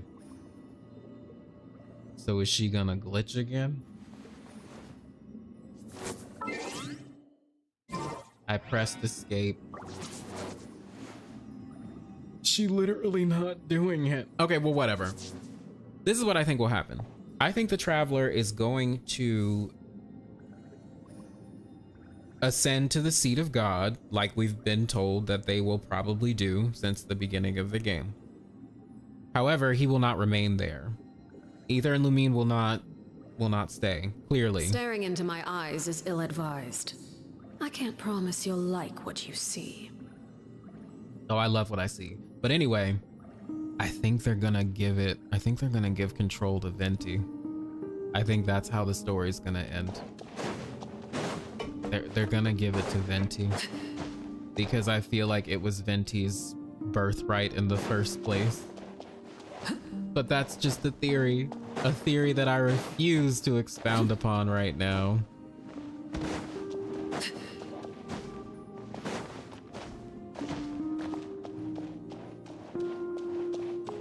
Any idea why Arlecchino glitches? I think it's because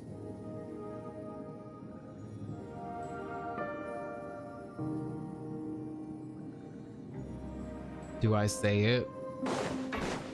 Well, I'll just say this. It might have something to do with forbidden knowledge and her connection to Khaenri'ah. Her corruption. Or not her corruption specifically. It's hard to explain. It's because of what she represents, and I think that has to do with why she glitches.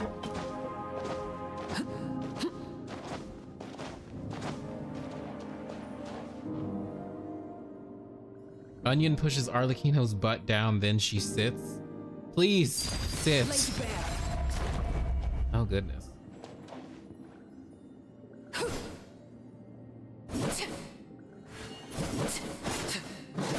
Her scythe looks so weird with the regular spear. I don't like this.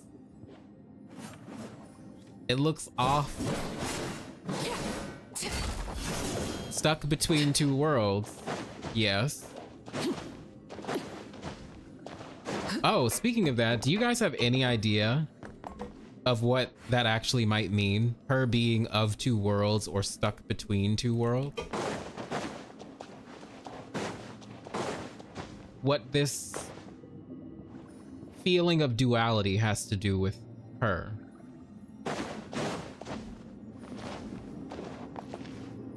What does Arlecchino represent? The fallen Crimson Moon dynasty? Well, I think she represents the Crimson Moon itself. She's a direct parallel of her.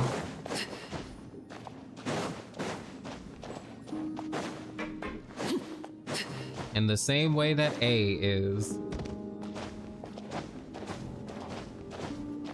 Quantum entanglement, yes. Teyvat and the abyss. stuck between two worlds. There's Fontaine, but she's not from Fontaine. She's actually from Khaenri'ah, which is underground. She has a connection to the unknown god. Well, perhaps not directly, i.e., their characters are literally going to meet in story. But from a story perspective, from like a character design perspective, absolutely.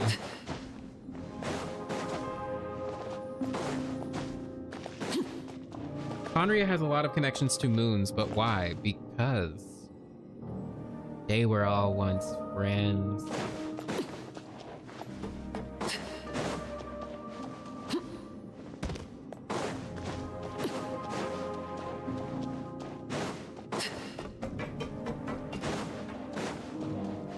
Devs from Hoyo love the moon. That they do.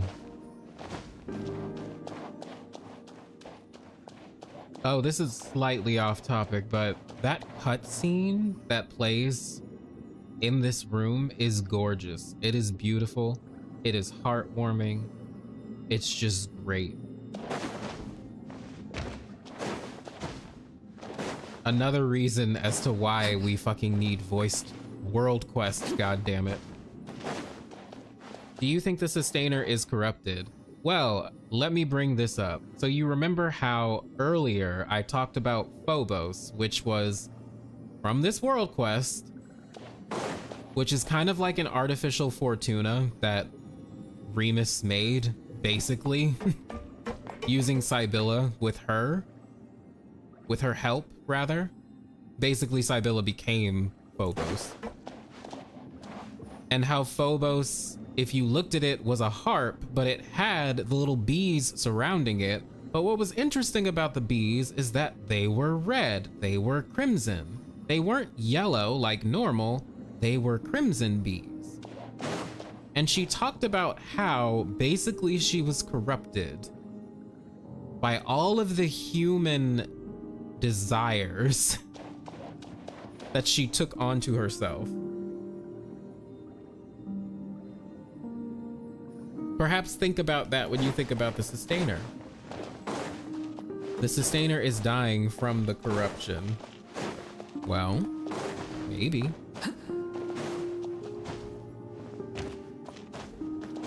And then if you think about, for example, the Moon Sisters, who allegedly switched places in the sky. Like they would ride their little carriage across the sky at different intervals, right? But then something happened to where they didn't change hands. Think about what it means to actually change hands. What exactly it means for a moon to be in a certain phase. What that might mean for the Moon Sisters' world role. Like, what did they have as a role in the world? And then why would they not change hands? And also, why would they allegedly fight each other?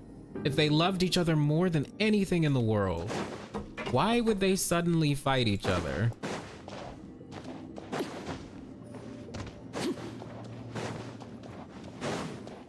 Yes, it is possible that the Crimson Moon is one of the Moon Sisters that's just been corrupted. Also, I can tell you this, they are all dead. All three of them are dead. Think about what that means.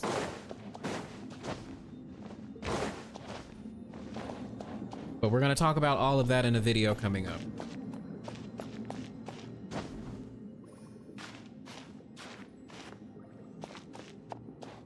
Do you think the anime will follow the Traveler? I personally think Child or an original character would be interesting. What I'm hoping for, actually, is that it's gonna be similar to what we got for, you know, for Everflame or whatever it's called. Oh, goodness. For Arlecchino stuff, I'm hoping it'll focus on different characters and kind of jump around. They can focus on the Traveler too, but I'm hoping that it's gonna be stories across to that, because that would help the world feel super alive. I think those stories are really interesting.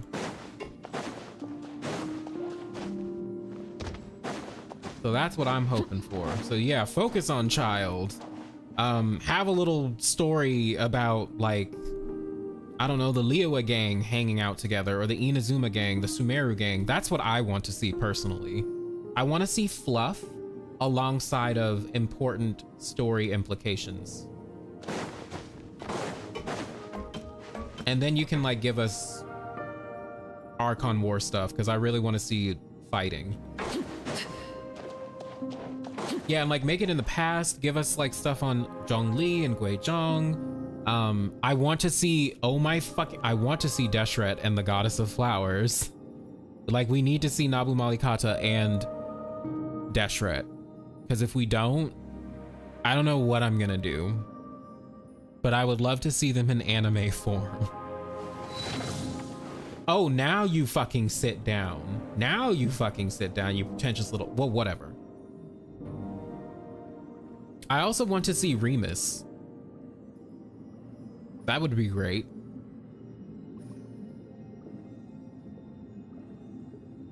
There are 3 ways a comedy, true. Like, there's so many different ways that they can do it. There's talk that Paimon is one of the Moon Sisters, but with all the power sucked out, hence why she's so small. I think that's very credible. I think it's very possible. I think it's very, very possible. But we'll see. She might be a baby Istaroth, we don't know. A baby sister, a baby Seelie, a baby of the first Seelie, who knows? But she has something to do with the moon. I think that's what we can all say by this point. Like, no one should be disputing that by now.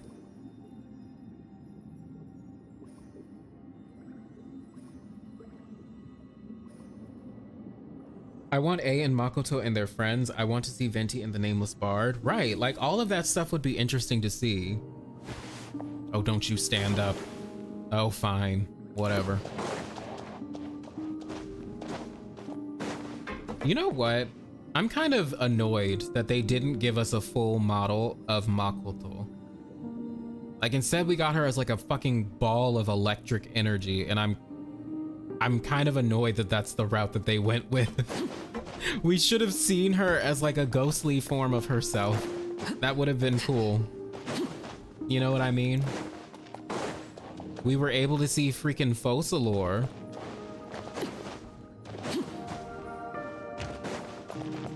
So we better see her again when we go over like what happened 500 years ago when the Archons were in Khaenri'ah. We're definitely gonna get like a super animated cutscene for that, by the way.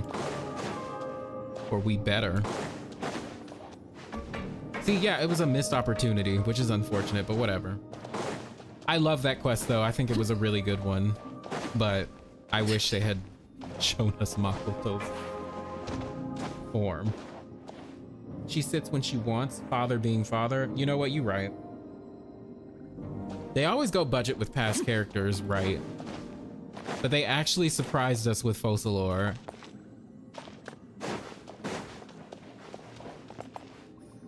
Also, the vibe in Remuria gives me Warhammer 40k vibes with the whole God Emperor thing and the heavy use of Latin and Roman stuff. I never played Warhammer 40k, but that's interesting. Did I already read the new artifact lore? The Remus related part was really out of nowhere for me. Let them do as they please. Yeah, I read it. And I said it earlier. Basically, the dude is from Sumeru, did not want to submit to Deshret, came to Fontaine to like die, but found an ancient city instead with a silver white tree, aka an Irminsul tree. That's where he discovered the only thing living there, which was Sibylla, however you pronounce her name. And then they made a friendship, built all of this, and then Sibylla destroyed it, basically. Well, humanity kind of destroyed it. They destroyed it themselves. Remus is to blame for a lot of this. And the humans, but also just straight up Sibylla. She kind of fucked them all over.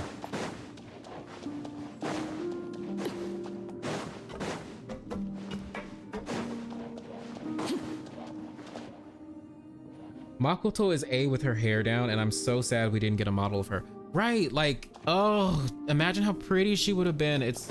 We got robbed. We got robbed.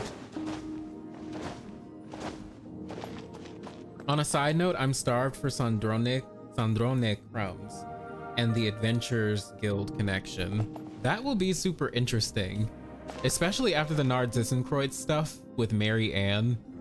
Like, there is a high chance that Sandrone is like made in the image of the real Mary Ann. So I'm like super interested to see what her story is gonna turn out to be.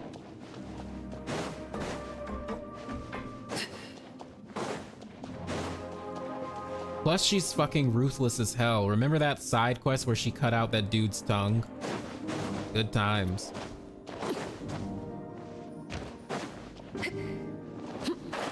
And Deshret, he needs a model too. The Goddess of Flower, like, we should have seen all of them in my opinion. We should have seen Deshret, we should have seen the Goddess of Flowers. We should have seen Remus. All of them.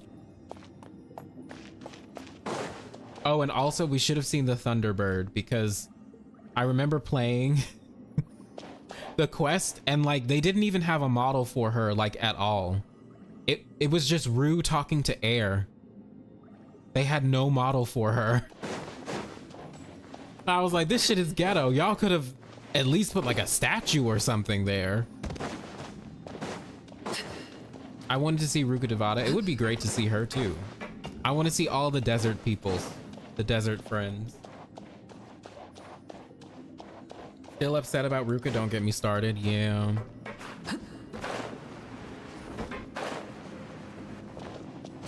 No model vibes, only vibes. That's pretty much what it was. But it was just like so out of place. It just made me laugh. Could in the Khaenri'ah chapter we go back in time and see the Archons during the war and see how it impacted the nation?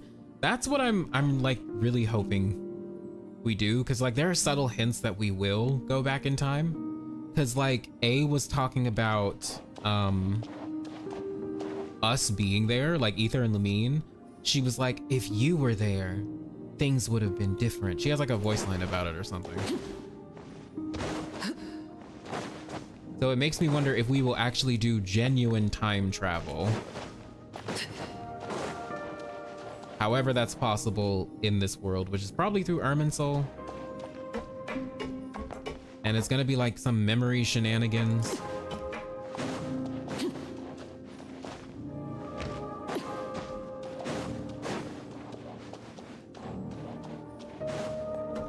There was also some weird, now that I think about it, there was some weird conversation about like the past intersecting with the present in this Remurian quest. I'm gonna have to go back over and see what they say. But like they were saying weird things that were like time related. And it makes me wonder if it has anything to do with that Time Trekker book that came out. I'm gonna have to go back and like look at the quest dialogue. Yeah, they're gonna pop off for the anime. Hi, Victoria. How you doing? It has been a long time though.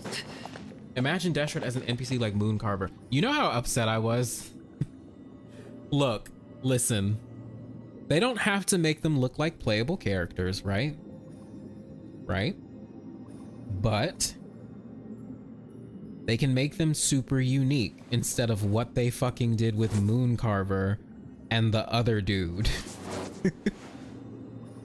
They made Fujin so pretty. They made the NPCs for Boethius and Cassiodor.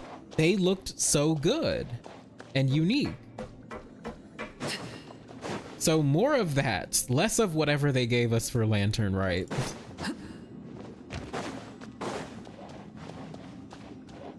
I miss Dainslift too.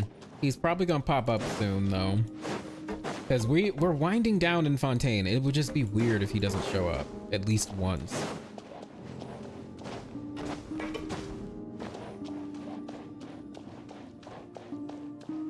Even Madam Ping got a unique second character, but the dude's got, yeah, like it's so annoying. But the good thing is they can always retcon it whenever they want, because the Adepti can technically take whatever form they want. So it's like, oh, this is actually how we looked way back when.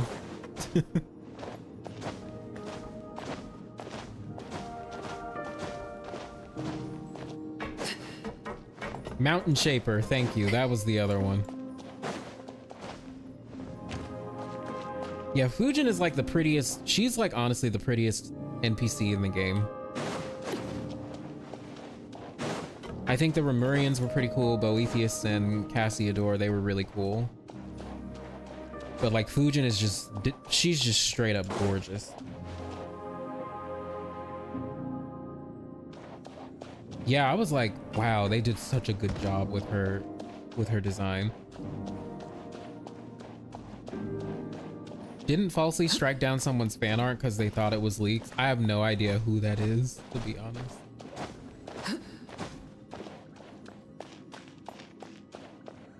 Yeah, so the person who voices Ether, Zach Aguilar, I think he voices Mooncarver.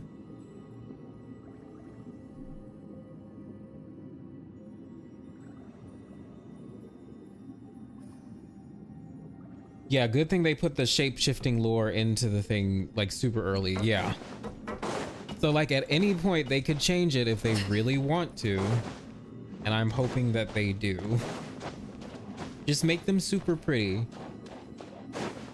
Because like Mountain Shaper and Mooncarver have really pretty Adepti designs.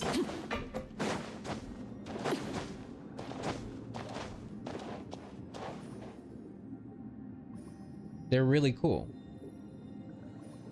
Do you think it's possible for someone who took the Blazing Flame potion to get their memories back, similar to how the Wanderer did through Nahida? I don't know. That's a good question. Because it seems like I would argue actually that it's probably possible, and the reason is because literally Arlecchino can conjure people from her memory, people that she's killed. So why wouldn't she be able to bring people's memories back if she did experimentation?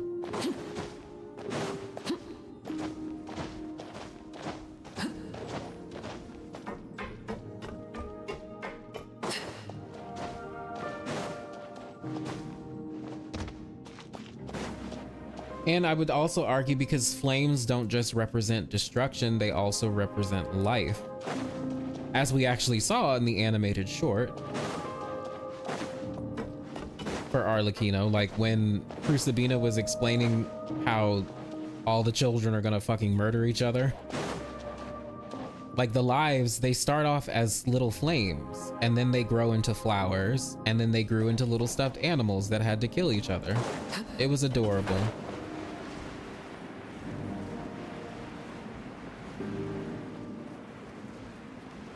By the way, I saw a theory that the burning Irminsul was through Arlecchino's flames since they erased memories. That would be interesting, but I don't know why she would participate. But then again, since Dottore did help Arlecchino, well, the way it wasn't really a collaboration so much as Dottore just gave her some guidance on the direction she should go in for her flame research.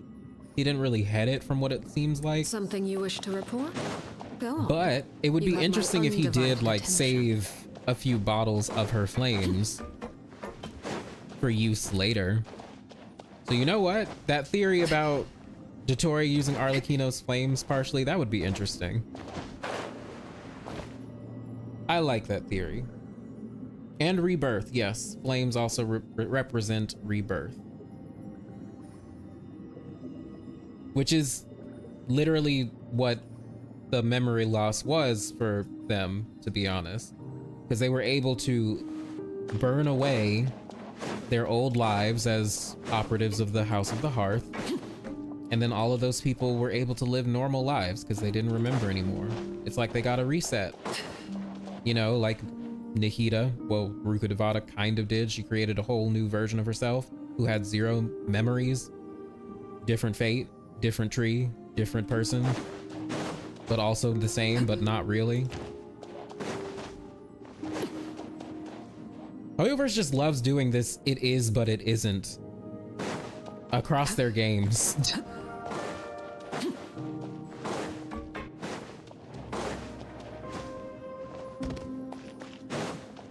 But yeah, that was Rebirth. I feel like Notlon's gonna have the MC talk a lot.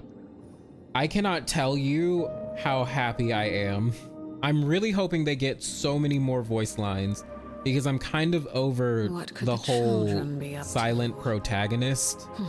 Never mind. Let them do as they please. Yeah, whatever you said, Father. But yeah, I'm like super tired of it. You know what I mean? That trope just, it works sometimes, but like, I don't know. I'm kind of over it. I want them to talk. Give Zach and Sarah more work. I'm sure Sarah and Zach would not mind. Dottore 100% would use her flames for something else. Yeah. Like, yeah. Absolutely. So I could definitely see that Dottore using Arlecchino's flames to burn Irminsul theory being like at least partially true. It's interesting nonetheless.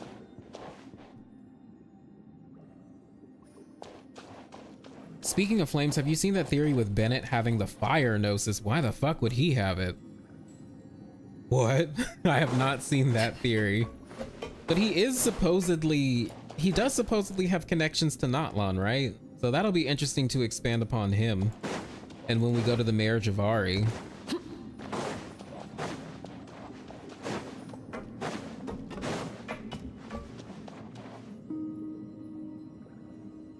The memory erasing flames reminds me of the power of the Annihilation gang leader that got one shot by Asheron. Oh, what?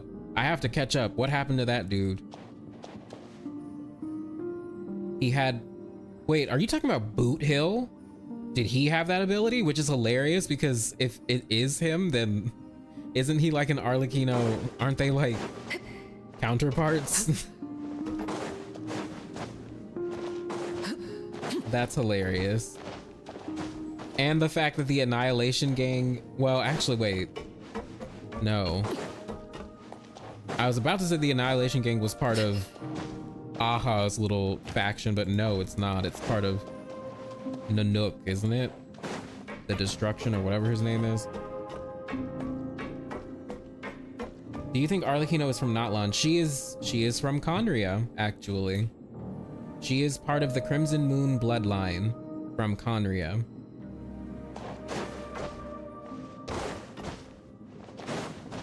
The Crimson Moon bloodline used to rule Khaenri'ah until they were overthrown.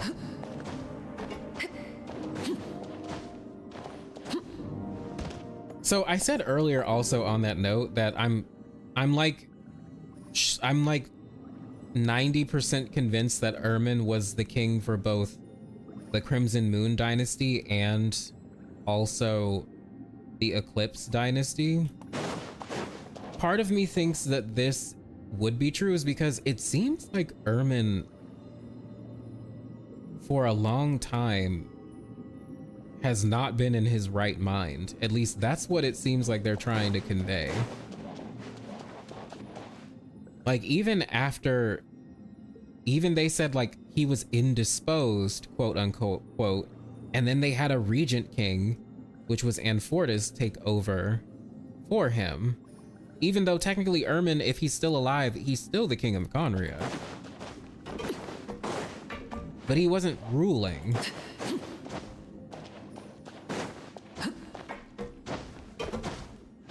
That's why I had brought up earlier Deshret and his 3 priests, that one conversation from that one book that I can't remember the name of. Or artifact lore set. I really can't remember its name, I'll have to find it. But he was talking to his little priest thingies, the Goat King, Ibis King, and then the Crocodile King.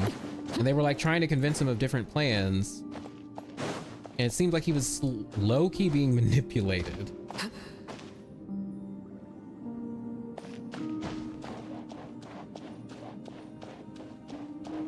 No, that's the burning goat head guy. Wait, the burning goat head guy. What? It's in an animated short with Acheron and Black Swan. Oh, interesting. I'll have to look it up. After the story quest, if the traveler ever wants to save their sibling, they need to start using their elements seriously. You know what? Now that I think about it, the last time the traveler used his elements was in Navia's story quest, if I'm not mistaken. Like, I mean, like in a practical sense, because he tried to use Geo to stop all those rocks, right? And then he switched elements, if I'm not mistaken.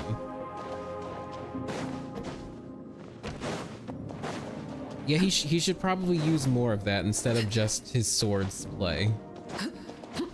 Because, honey, you got your ass handed to you by father, and you expect to take on the sustainer?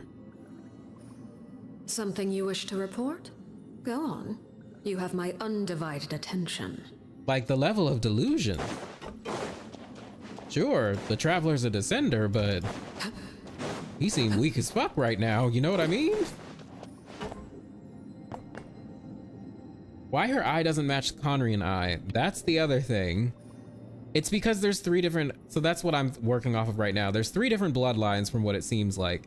There's the pure-blooded Khaenri'ahs with the Primogem eyes. Then there's the Crimson Moon dynasty, which may have eyes, they all may look like this, but we don't know yet, because so far Arlecchino's the only one from that bloodline. And then we also have the Half-Bloods, who are mixed with Khaenri'ah blood, presumably pure blood Khaenri'ah blood. And then also Teyvat people. There we go. I don't know why it took me that long.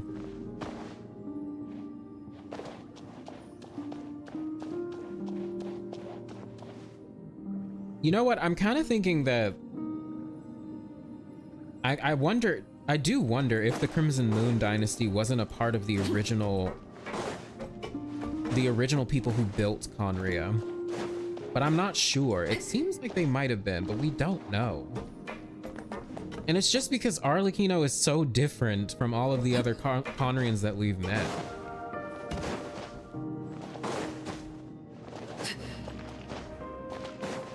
Not to mention, again, there was a whole thing about making sure that there was this racial purity thing. In Khaenri'ah, the purebloods did not really want to mix with other people. And it seems like that was the case for even people from the Crimson Moon bloodline. And it has to do with fate, from what it looks like.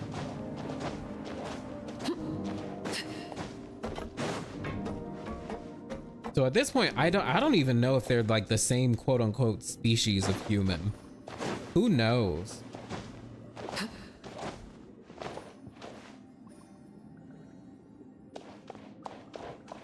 Alhaitham's eye is weird thinking about it. A lot of these characters in this game have weird freaking looking eyes. Maybe the curse affected her eyes. Maybe.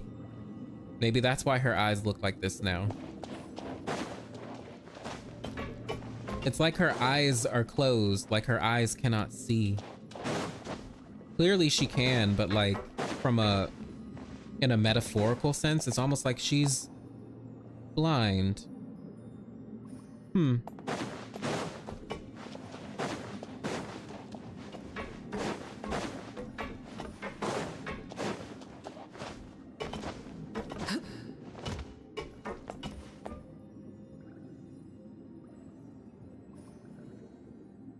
Why was she using her delusion in the battle? Also pyro. Not sure. So like, she's really weird. She has her Crimson Moon bloodline flames. Then she got a vision, which is actually what allowed her to beat Crucibina. Like, that's a whole thing. She needed extra power, and then poof, she got a vision. And then she has presumably a delusion from the Tsaritsa, so she has like 3 different foci of power, which is so cool. But also, I don't know.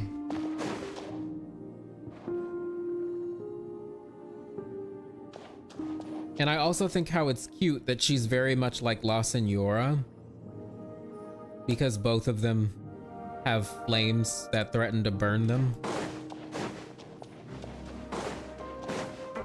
I guess a cryo delusion wasn't gonna help Arlecchino though, in the same way that it helps Senora.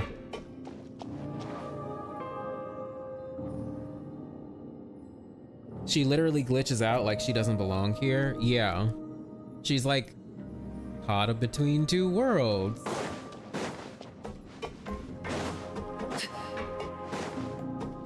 An aberration.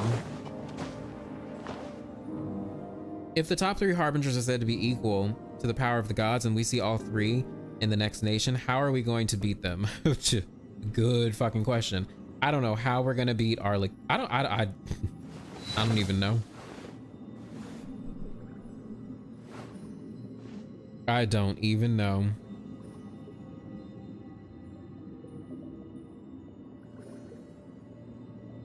Your guess is as good as mine. Columbine is gonna be a fucking nightmare. I can already tell. By the way, I hope her little form, if she has one like Arlecchino and La Senora and Scaramouche and then Child, if she has a form, I hope it's a horrendous looking angel, like a biblically accurate one. That would be fucking terrifying.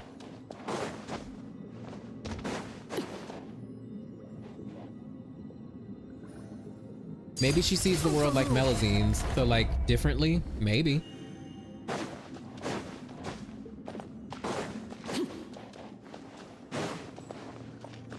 Perhaps.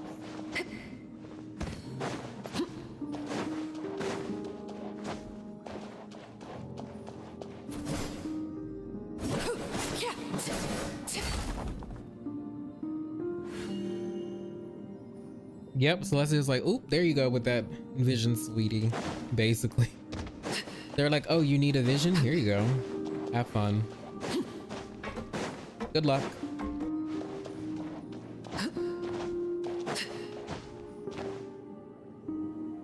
What if Arlecchino glitching is her having 3 different power bases to use, and it's causing her to basically glitch as Teyvat's system cannot cope? Maybe, who knows? Maybe. Maybe it has to do with her illusion powers. Now you see me, now you don't.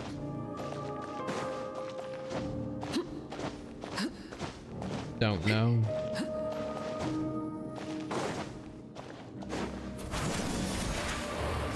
Oh, I forgot she can do that.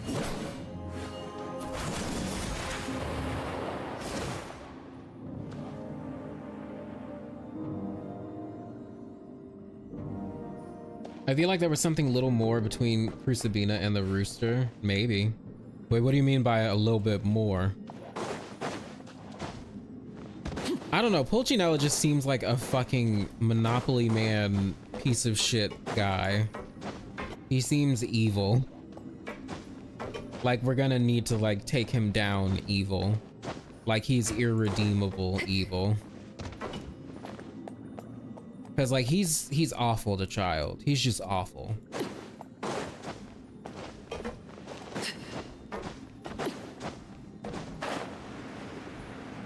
And I guess Arlecchino, since he lied about her to Child.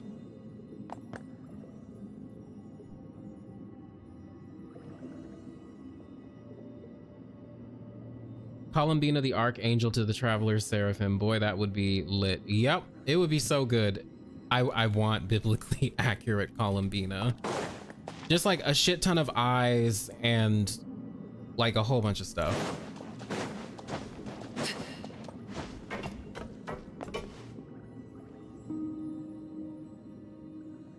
He's going, yeah, like 20 wings, like all of that. Also, it makes sense to why she said no to Lenny about getting a delusion, right? Delusions are bad business anyway. I don't know why people would use them. Didn't they literally kill that one dude from Inazuma who we should have cared more about, but we didn't? Tepe, yeah, Tepe, that dude. Poor Tepe. That whole Archon quest was executed interestingly. Maybe Varka will help us with Capitano. That would be cool. Like having an additional party member fight aside us. Or alongside us. That would be great.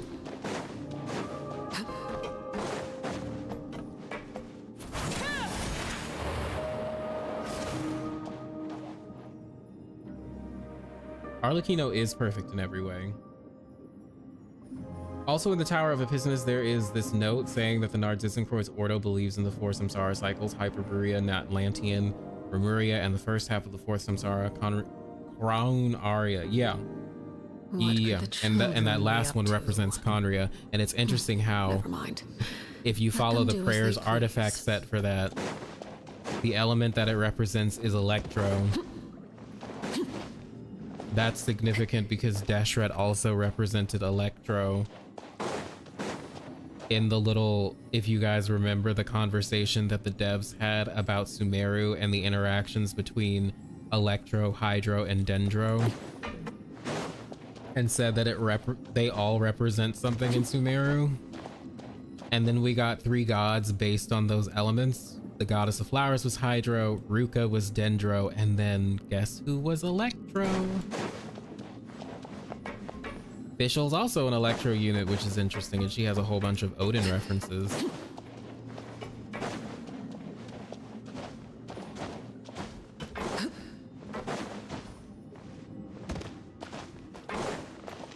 A is also an Electro unit, and guess who she fucking represents? God, the big one.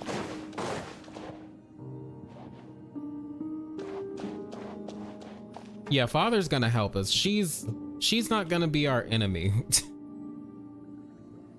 And it's good because she never really presented herself as an enemy to us. Father is great. Ugh, I love her so much. She gonna help us. She gonna help us overthrow the Fatui one day. That's what I think. And so is Columbina.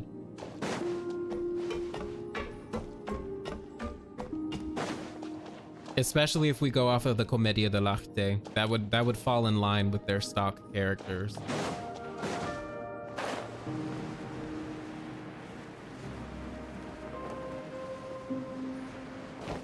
She is a half Hilichurlian, so maybe the delusion doesn't affect her that much. Wait, half Hilichurlian?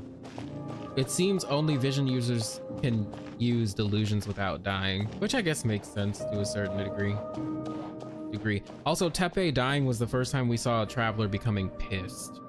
That is true. It was like, I will say, yeah, that's true. That was like the first time we actually saw the traveler kind of give a fuck about what goes on in Teyvat beyond a superficial sense. Because like even in We Will Be Reunited, that guy, like Ether and Lumine were just like, once they saw their sibling, they were just like, yeah, let's get the fuck out of here.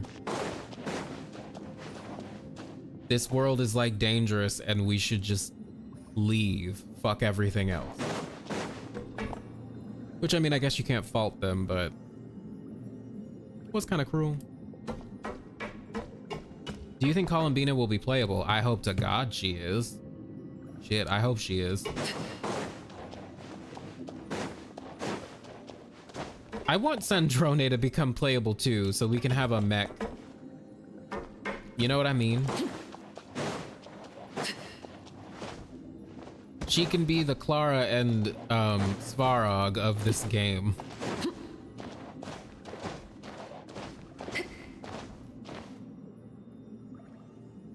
Child, after all, is basically just a battle junkie minus that incident in Liyue.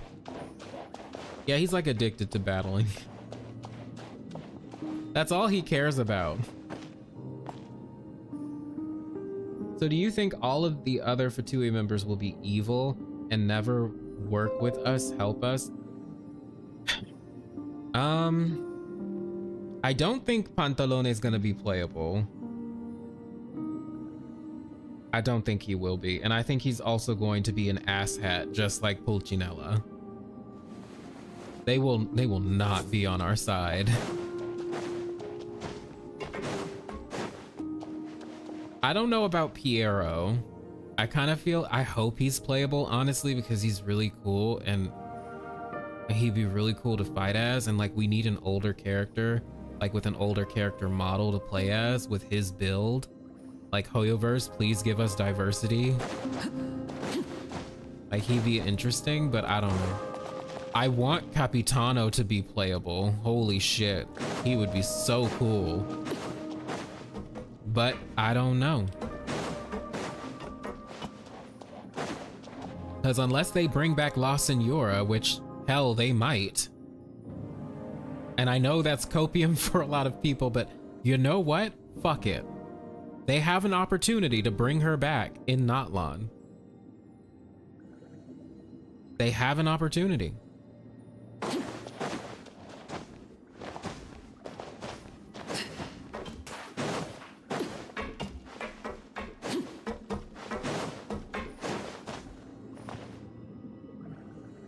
Minty, you hope not.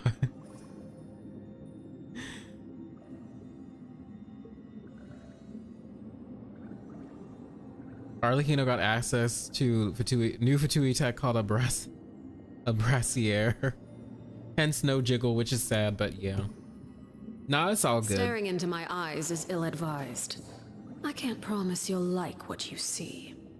But I love what I see. She has an amazing design. Love her. I just want all Harbingers playable, period. Like, I'll be the sole funder of those banners if I have to. I feel you. Like, it'd be nice if all of them could be playable somehow. Like, they could totally just give us a Dottore segment or something. I don't fucking care. Or just give him us as he is, evil and all. They could do it. Are they gonna? Who knows? They'd make a ton of money.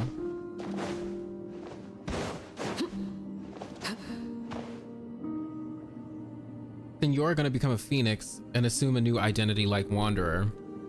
That's kind of what I'm hoping happens. But the question is, because all that remained of her was ashes, but as we know of phoenixes, they rise from their ashes. So who knows what's gonna happen?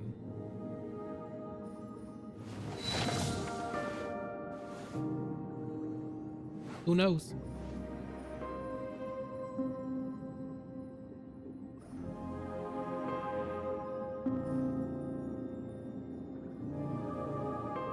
I really want to see the Tsaritsa as well. I want to see her. They're hyping her up as like this benevolent god.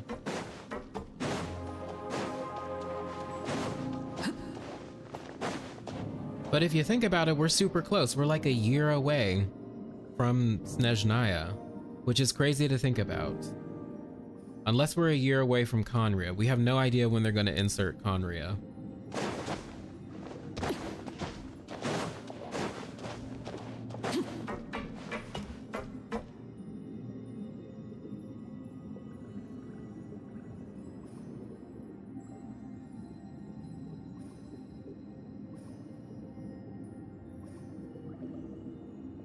Onion, I just browsed some beta leaks.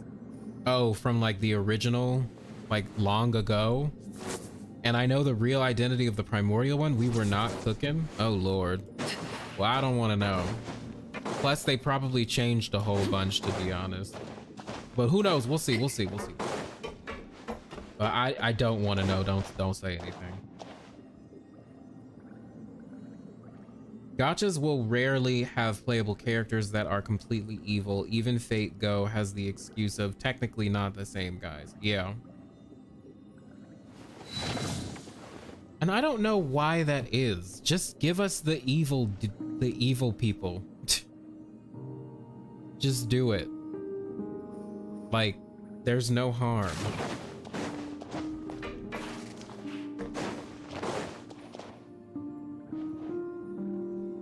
I got the vibe that Arlecchino sees herself as someone stronger, equally stronger as the Tsaritsa from her voice line about her. Yeah. What could the children I think at the very be up least, to? she's not afraid to face her if she Never mind. needs to. Let them do as they please.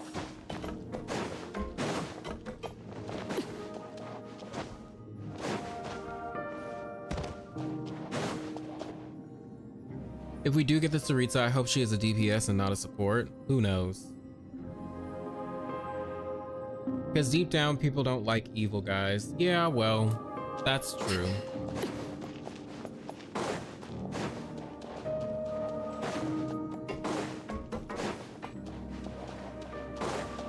Yeah, they always have to like be presented in some sort of positive light, don't they? That's unfortunate though. Honestly, I believe it's because the fan bases can't really deal with truly evil characters. No, they can't. They can't. There has to be some sort of quote unquote complexity to them. Complexity that struggles with good and evil. Then it would be okay.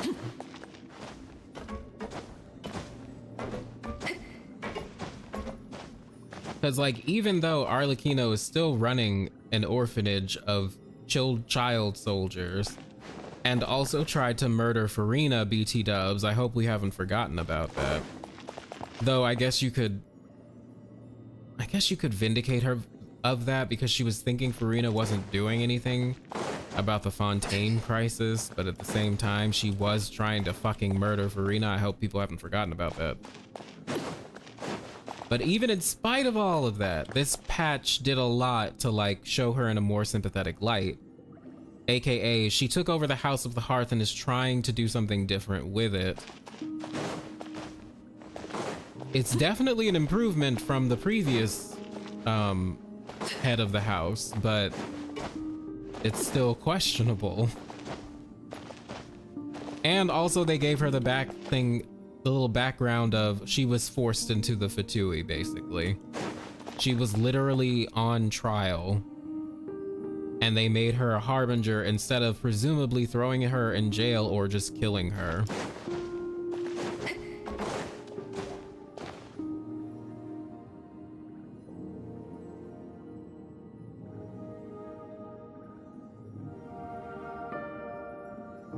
She wanted to steal the Gnosis, not kill her. Yeah, but she had no qualms about assaulting her. Like none. And the only reason she left her alone was because like, you don't seem like a god. Oh. How long was that sitting there? Oh, whatever.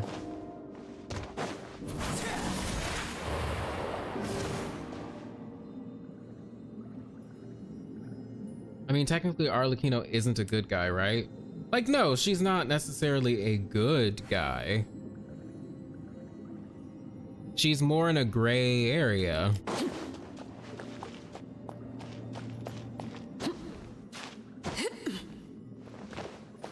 Yeah, she's morally gray. She's not good, but she's not entirely bad.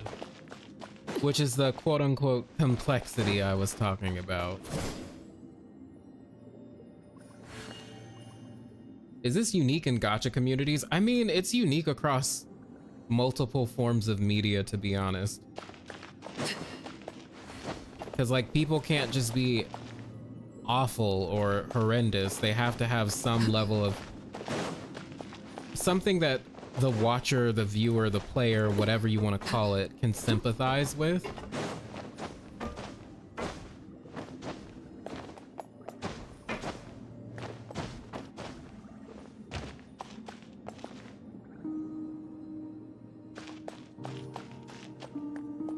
We literally see her stacks of assassinations during quest. Well, I mean, her power is literally to bring back phantasms of people that she's killed.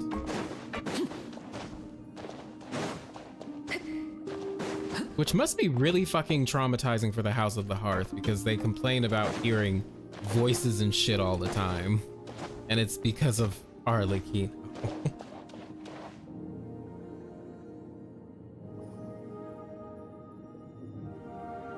Yeah, like being evil just for evil's sake isn't fun, media-wise. But also, the reality is there are people who do evil for inconceivable reasons. Sometimes they just do evil because they feel like it, and there isn't really much of a reason beyond that, or a reason that's good enough for us to care about. Sometimes people are just bad.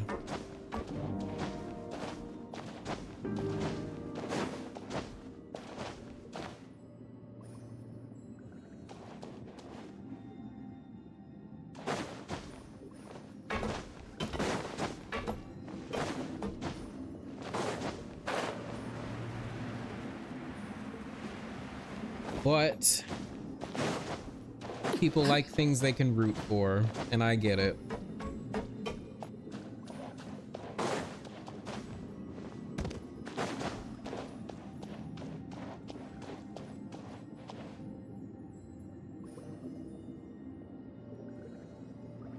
The only pure evil characters that everyone likes are the cartoonish evil ones, like the classic Disney villains. Yeah. Which is hilarious because they even tried to retcon, like Maleficent, for example. In her live action version, she's a lot more sympathetic of a character. Whereas in like the fairy tale and the original Disney version, she's just an evil dragon that we have to beat up.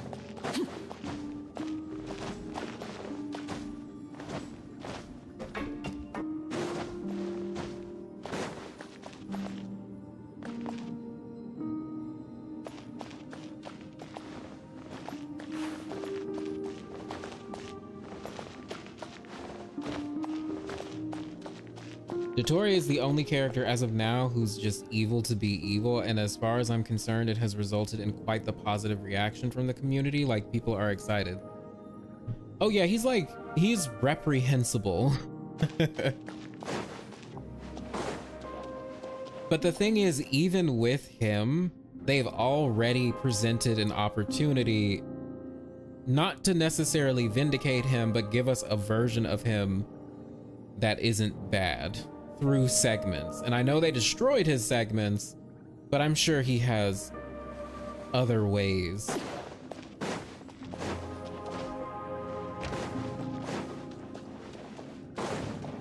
To either rebuild segments or whatnot.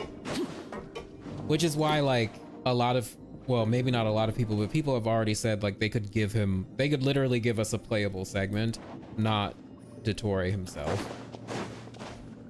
But I would like Dottore himself. I'd be cool with a segment, though. It all depends on what they decide to do. Who knows? They could also not give us him and just kill him off. Who knows? Also, if you have the dragon spine wings, those look really pretty on Arlecchino. Actually, let's put them on, because the basic ass ones are ugly. Wait, hold on. Moon Glare is the name of her outfit. The ancient Bale moon rises once more from dreams, casting a cold, crimson incandescence that cocoons her completely. God, that's a lot of C words. Casting cold, crimson incandescence cocoons completely. Jesus. Okay.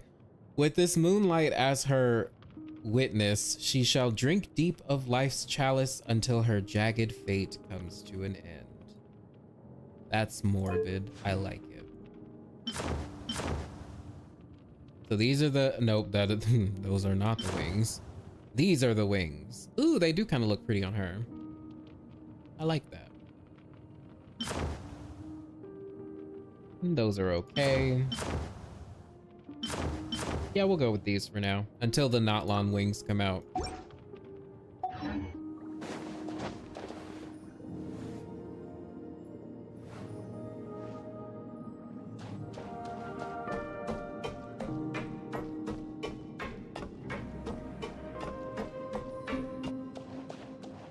Yeah, I'm hoping the Notlon wings are gonna be, though I have a feeling they're gonna be like orange and gold and red.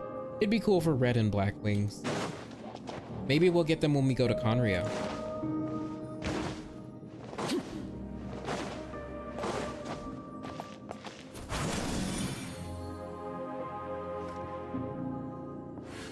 I regret not getting Wanderer's wings. What does his look like? I'm blanking. Give me an evil Dottore that's forced to get along with us. Just have him whine the whole time. Now that would be great. Just like Scaramouche whines every time he has to do something for Nahida.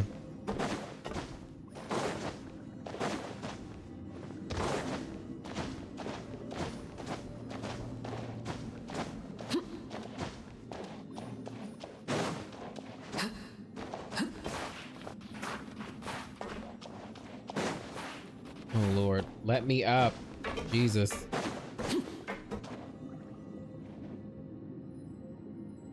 The traveler can choose to kill that Fatui spy in the Remurian village. I think that counts for the traveler body count. Oh yeah, that's true. That poor guy. I hope you all chose to spare his life, by the way.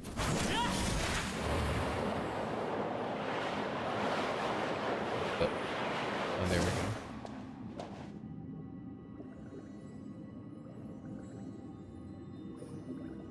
You want to see a room full of his clones? Just a dozen identical models? Oh my gosh. And then you have to choose which is the real one, or are they all the real one because they're technically the same person, but they're also not.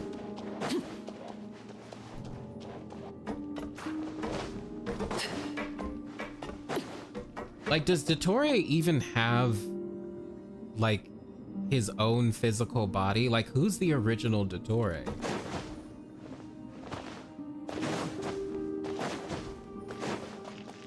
Is it an old man? Does he look like a baby because he's experimented with aging? Like, what is it?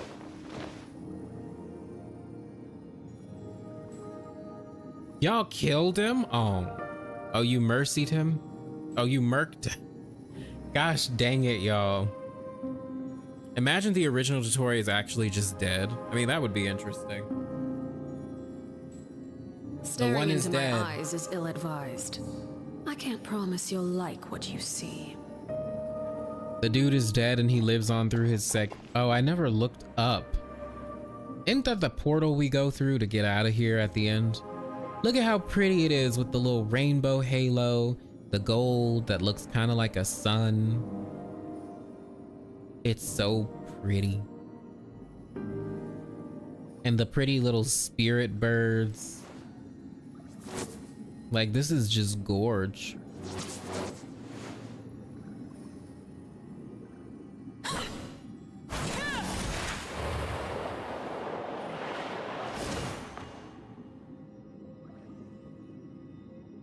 Hi Silvar, welcome to the stream. You just noticed and you thought you missed all the fun? Well, you missed most of it. But I'm glad you are here, because we talked about a lot. Now we're just talking about Dottore and his segments. I don't know why, but I get Auto Apocalypse vibes from Dottore. Oh, absolutely. They're both mad scientists. Dottore literally has Auto in his name. Oh yeah, he's probably an Auto XP.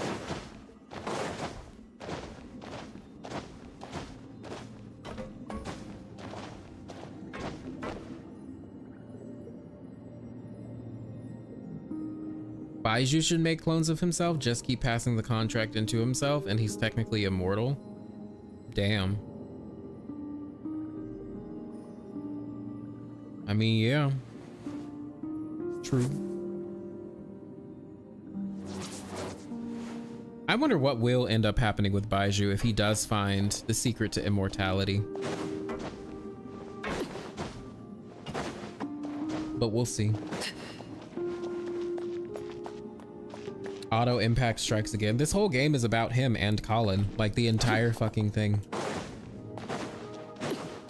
And by him and Colin, I mean like XPs of them, not like them.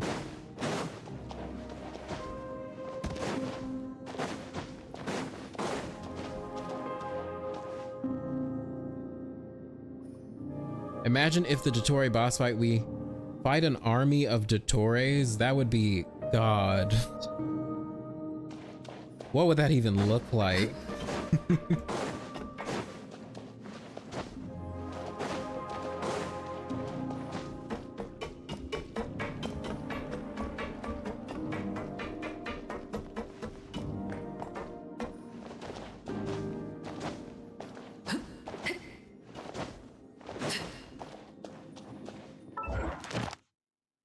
Oh, let me go turn in those then.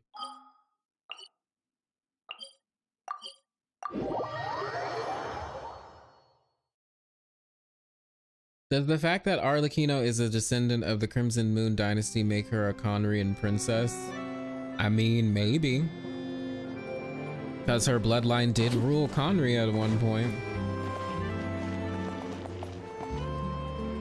Who knows? Oh, I should probably spend my resin, huh? Thank you for But before we do that, let me level Arlecchino up.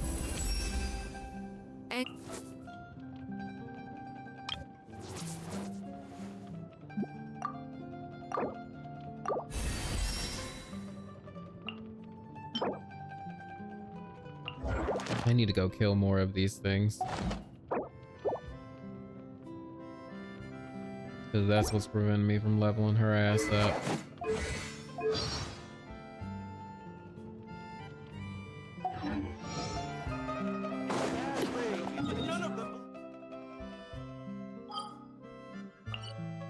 Ooh, no, I need petrichor.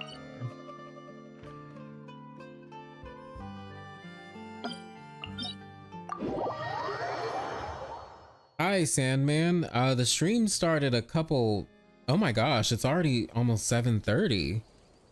We started around like 4:35-ish is when I turned on the stream. So it's been almost 3 hours. Holy shit. I've just been yapping like usual. We've just been having good dialogues. Oh shit. Ah.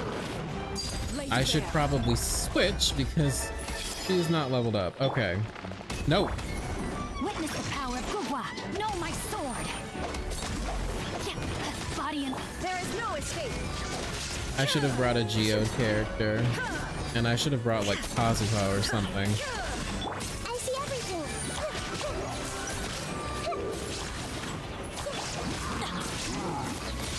Let me weave you a verse. All right. Everyone hold hands. This is where you fall.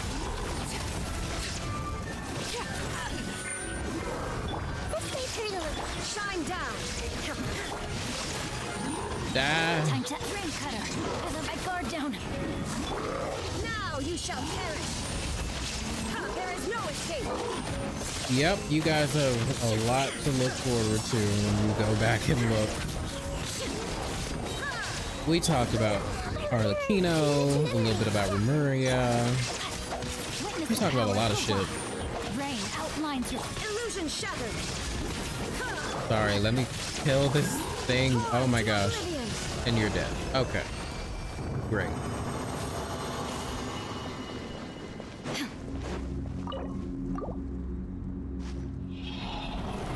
What did I think of the Arlecchino story quest? I thought it was really good. I thought the fight was super good. I might have to save this piece. It had a lot of interesting stuff in it. Like a lot of interesting stuff. Witness my rise. Like that. Transfixed.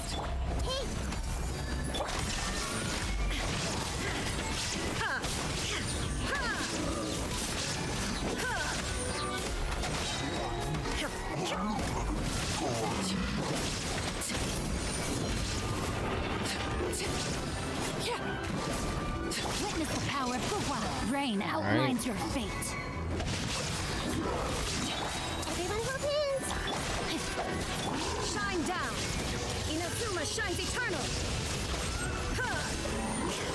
You have several mixed reactions. Why? Speak on it.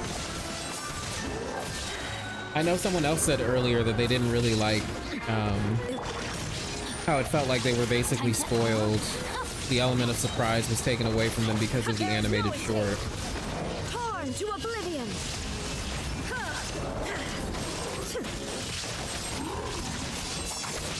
So what was your issue? I'm annoyed that enemies from Remuria have geo shields, as I don't have any geo characters built except Yunjin. Right. Like they couldn't have given anything else to them. At least they're not as annoying as the Black Serpent Knights. I find them to be way more annoying. Oop, nope. These two. Alright.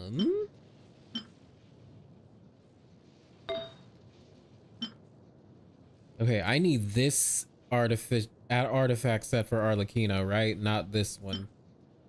I'm pretty sure it's this one and not this one, right?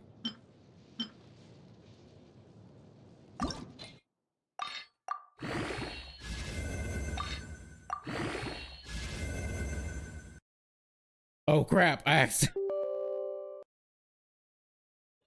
accidentally clicked out of the game. Holy shit. That was an accident.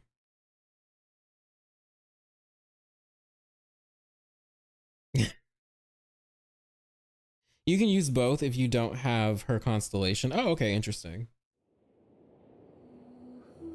From a lore standpoint, you did think it was good. Okay. Some say the anime short should not have been released. Right. I think people are just mad the Traveler got humbled. Why would you be mad at that?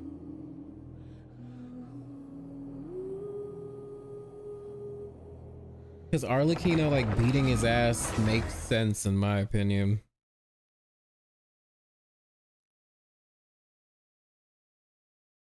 Yeah, both Traveler and Arlecchino were holding back, but Arlecchino used her powers. Traveler didn't fully utilize theirs, right? Plus, y'all, it was a sparring match. It wasn't like... It wasn't anything beyond that. They weren't really going all out. Arlecchino didn't really have any intentions to kill.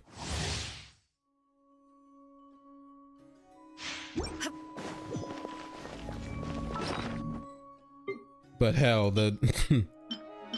our fucking Fontaine siblings got the floor wiped with, or mopped with them. Like, poor them, holy shit. There is no escape. Witness the power. I let my guard down. Because at least the Traveler could move out of her little Sharingan Genjutsu thing that she did that paralyzed the rest of them. Oh wait, that wasn't the Genjutsu part. She like made those little spikes. And they were able to free themselves from that. This is where you fall. There is no escape. Inazuma shines eternal. I love Ether to bits, but it makes sense Arlecchino would beat him. Let's not forget she's like the fourth Harbinger. Yeah, like she's supposed to be powerful. And I'm glad they showed that. Even if, you know, everybody wasn't being, you know. God damn it. God fucking damn it. Even though everybody wasn't, you know, going full power.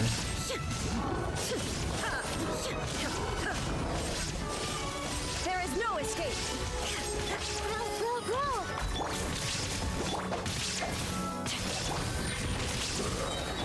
Witness my rise. Overruled. I have yet to level up to her to read the character story. Oh my gosh, you need to read it. Like, and there he goes again. Yeah, like read it, whether online or if you just want to wait and level her up, but level her up as quickly as you can because it's so interesting. I hope that Lenny is only in charge of the Hearth and still Arlecchino is a harbinger, but I'm not sure. I don't know. I don't know. My thing is, when she says she wants him to replace her as like king of the House of the Hearth, I don't think she means replace her place in the Fatui. I really don't think she wants to subject her children to the bullshit of the Fatui. Like if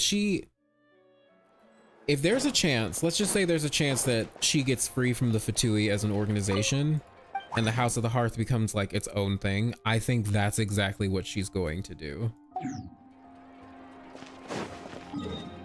Like, no lie. I don't think Lenny will ever have to become a harbinger.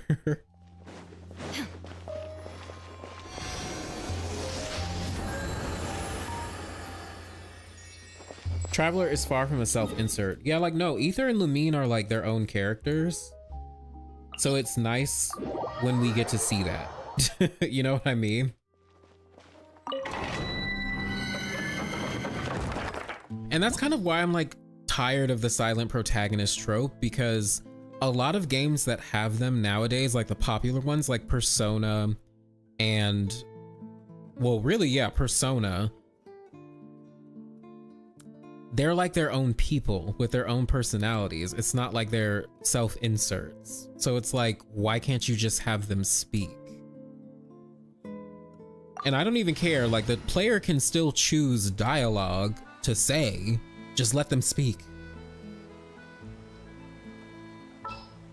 All right, we're gonna get rid of you and replace with Benny Boy. How bad do you think Pyro Traveler will be? Oh, he will be mind-numbingly awful. Poor Aether and Lumine. Like, Lumine and Aether, they just don't catch a break. Like, ever since Sumeru's Traveler was actually pretty decent, they were like, yeah, no, you're never getting this again. Like, never.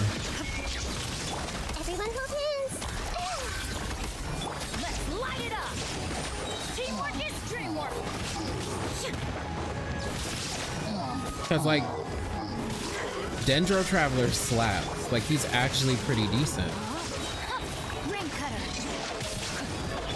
But, like, everything else? There is no escape. Now you shall perish.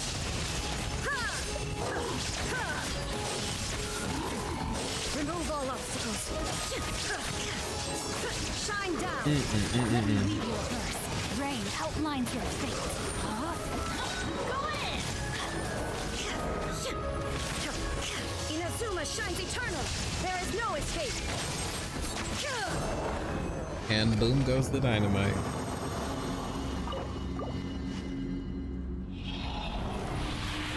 Yeah, I think she just meant the orphanage. I feel bad for the voice actors. They're the main character, but like no lines. Yeah, it is kind of sad. Well, yeah, like, okay, so the Traveler does speak, but it's not voiced.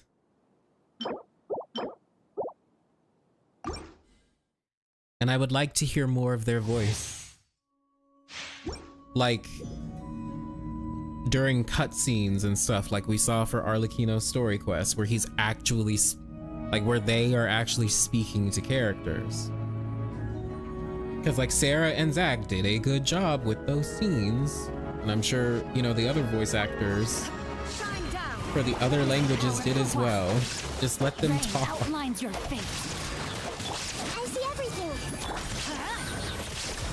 Everybody stand back. I just feel like it's more engaging that way. Or maybe I'm just biased and I just really want them to talk.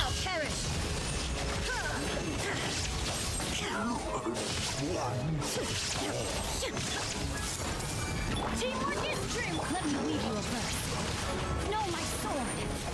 Illusion shattered. Absurd. Inazuma shines eternal. And they're dead again.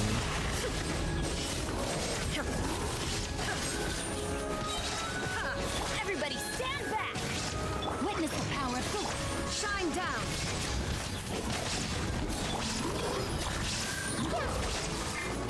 Torn to oblivion.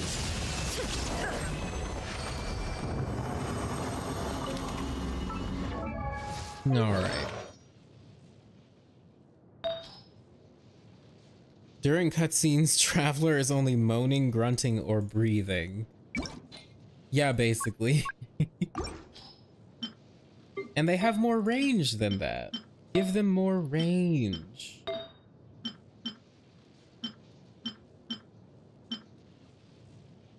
You know what I want? I want an item in Genshin that allows you to change one of these substats. I don't care how rare it is. I just want them to implement it in the game. Just to give like more chances of making better artifacts, even if it's just one fucking piece. Because farming is fucking boring and I don't like it. I just want a decently built character. Please.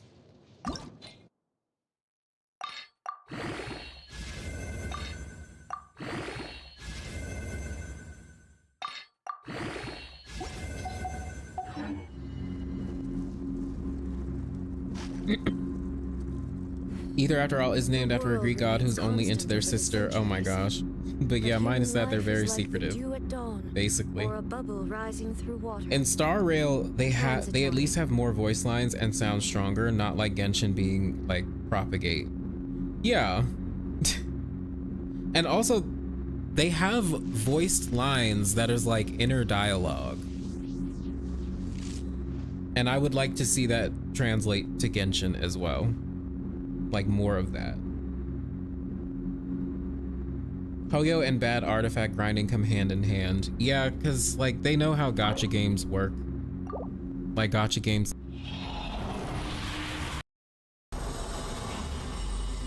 Like, this is dumb. This is just dumb. Stupid, stupid, stupid. And I don't like it.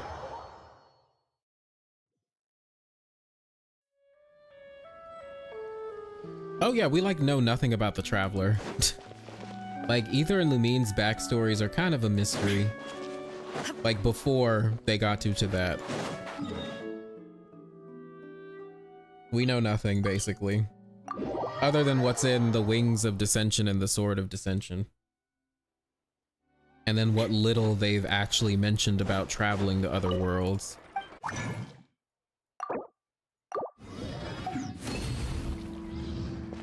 Okay, y'all. I think that's good. I used up all my resin. I stayed in one room for like an hour, per usual. I think we're good. So we're gonna end it here. Exactly. Time itself. Methinks. I don't think we missed any topics. We did talk about Arlecchino's story quest. We talked a bit about Remuria. Well, a little bit about Remuria now that I think about it. Maybe I'll do a recap video on Remuria and the world quest and like explain things, and then also some theories that I have about it. But we'll see. Exactly. But We shall see. believed me. But for now, I'm hungry and I want something to eat. So I'm gonna go get something to eat. And I suggest all of you do the same. And you enjoy your Saturday, Sunday, whatever day it is for you. Thank you for coming out. Thank you for being here. This was fun. It's always nice to talk to y'all.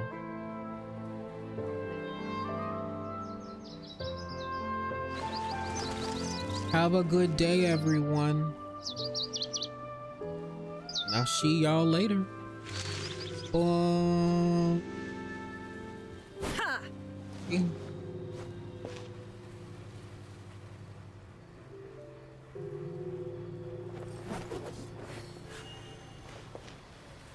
Venti is God.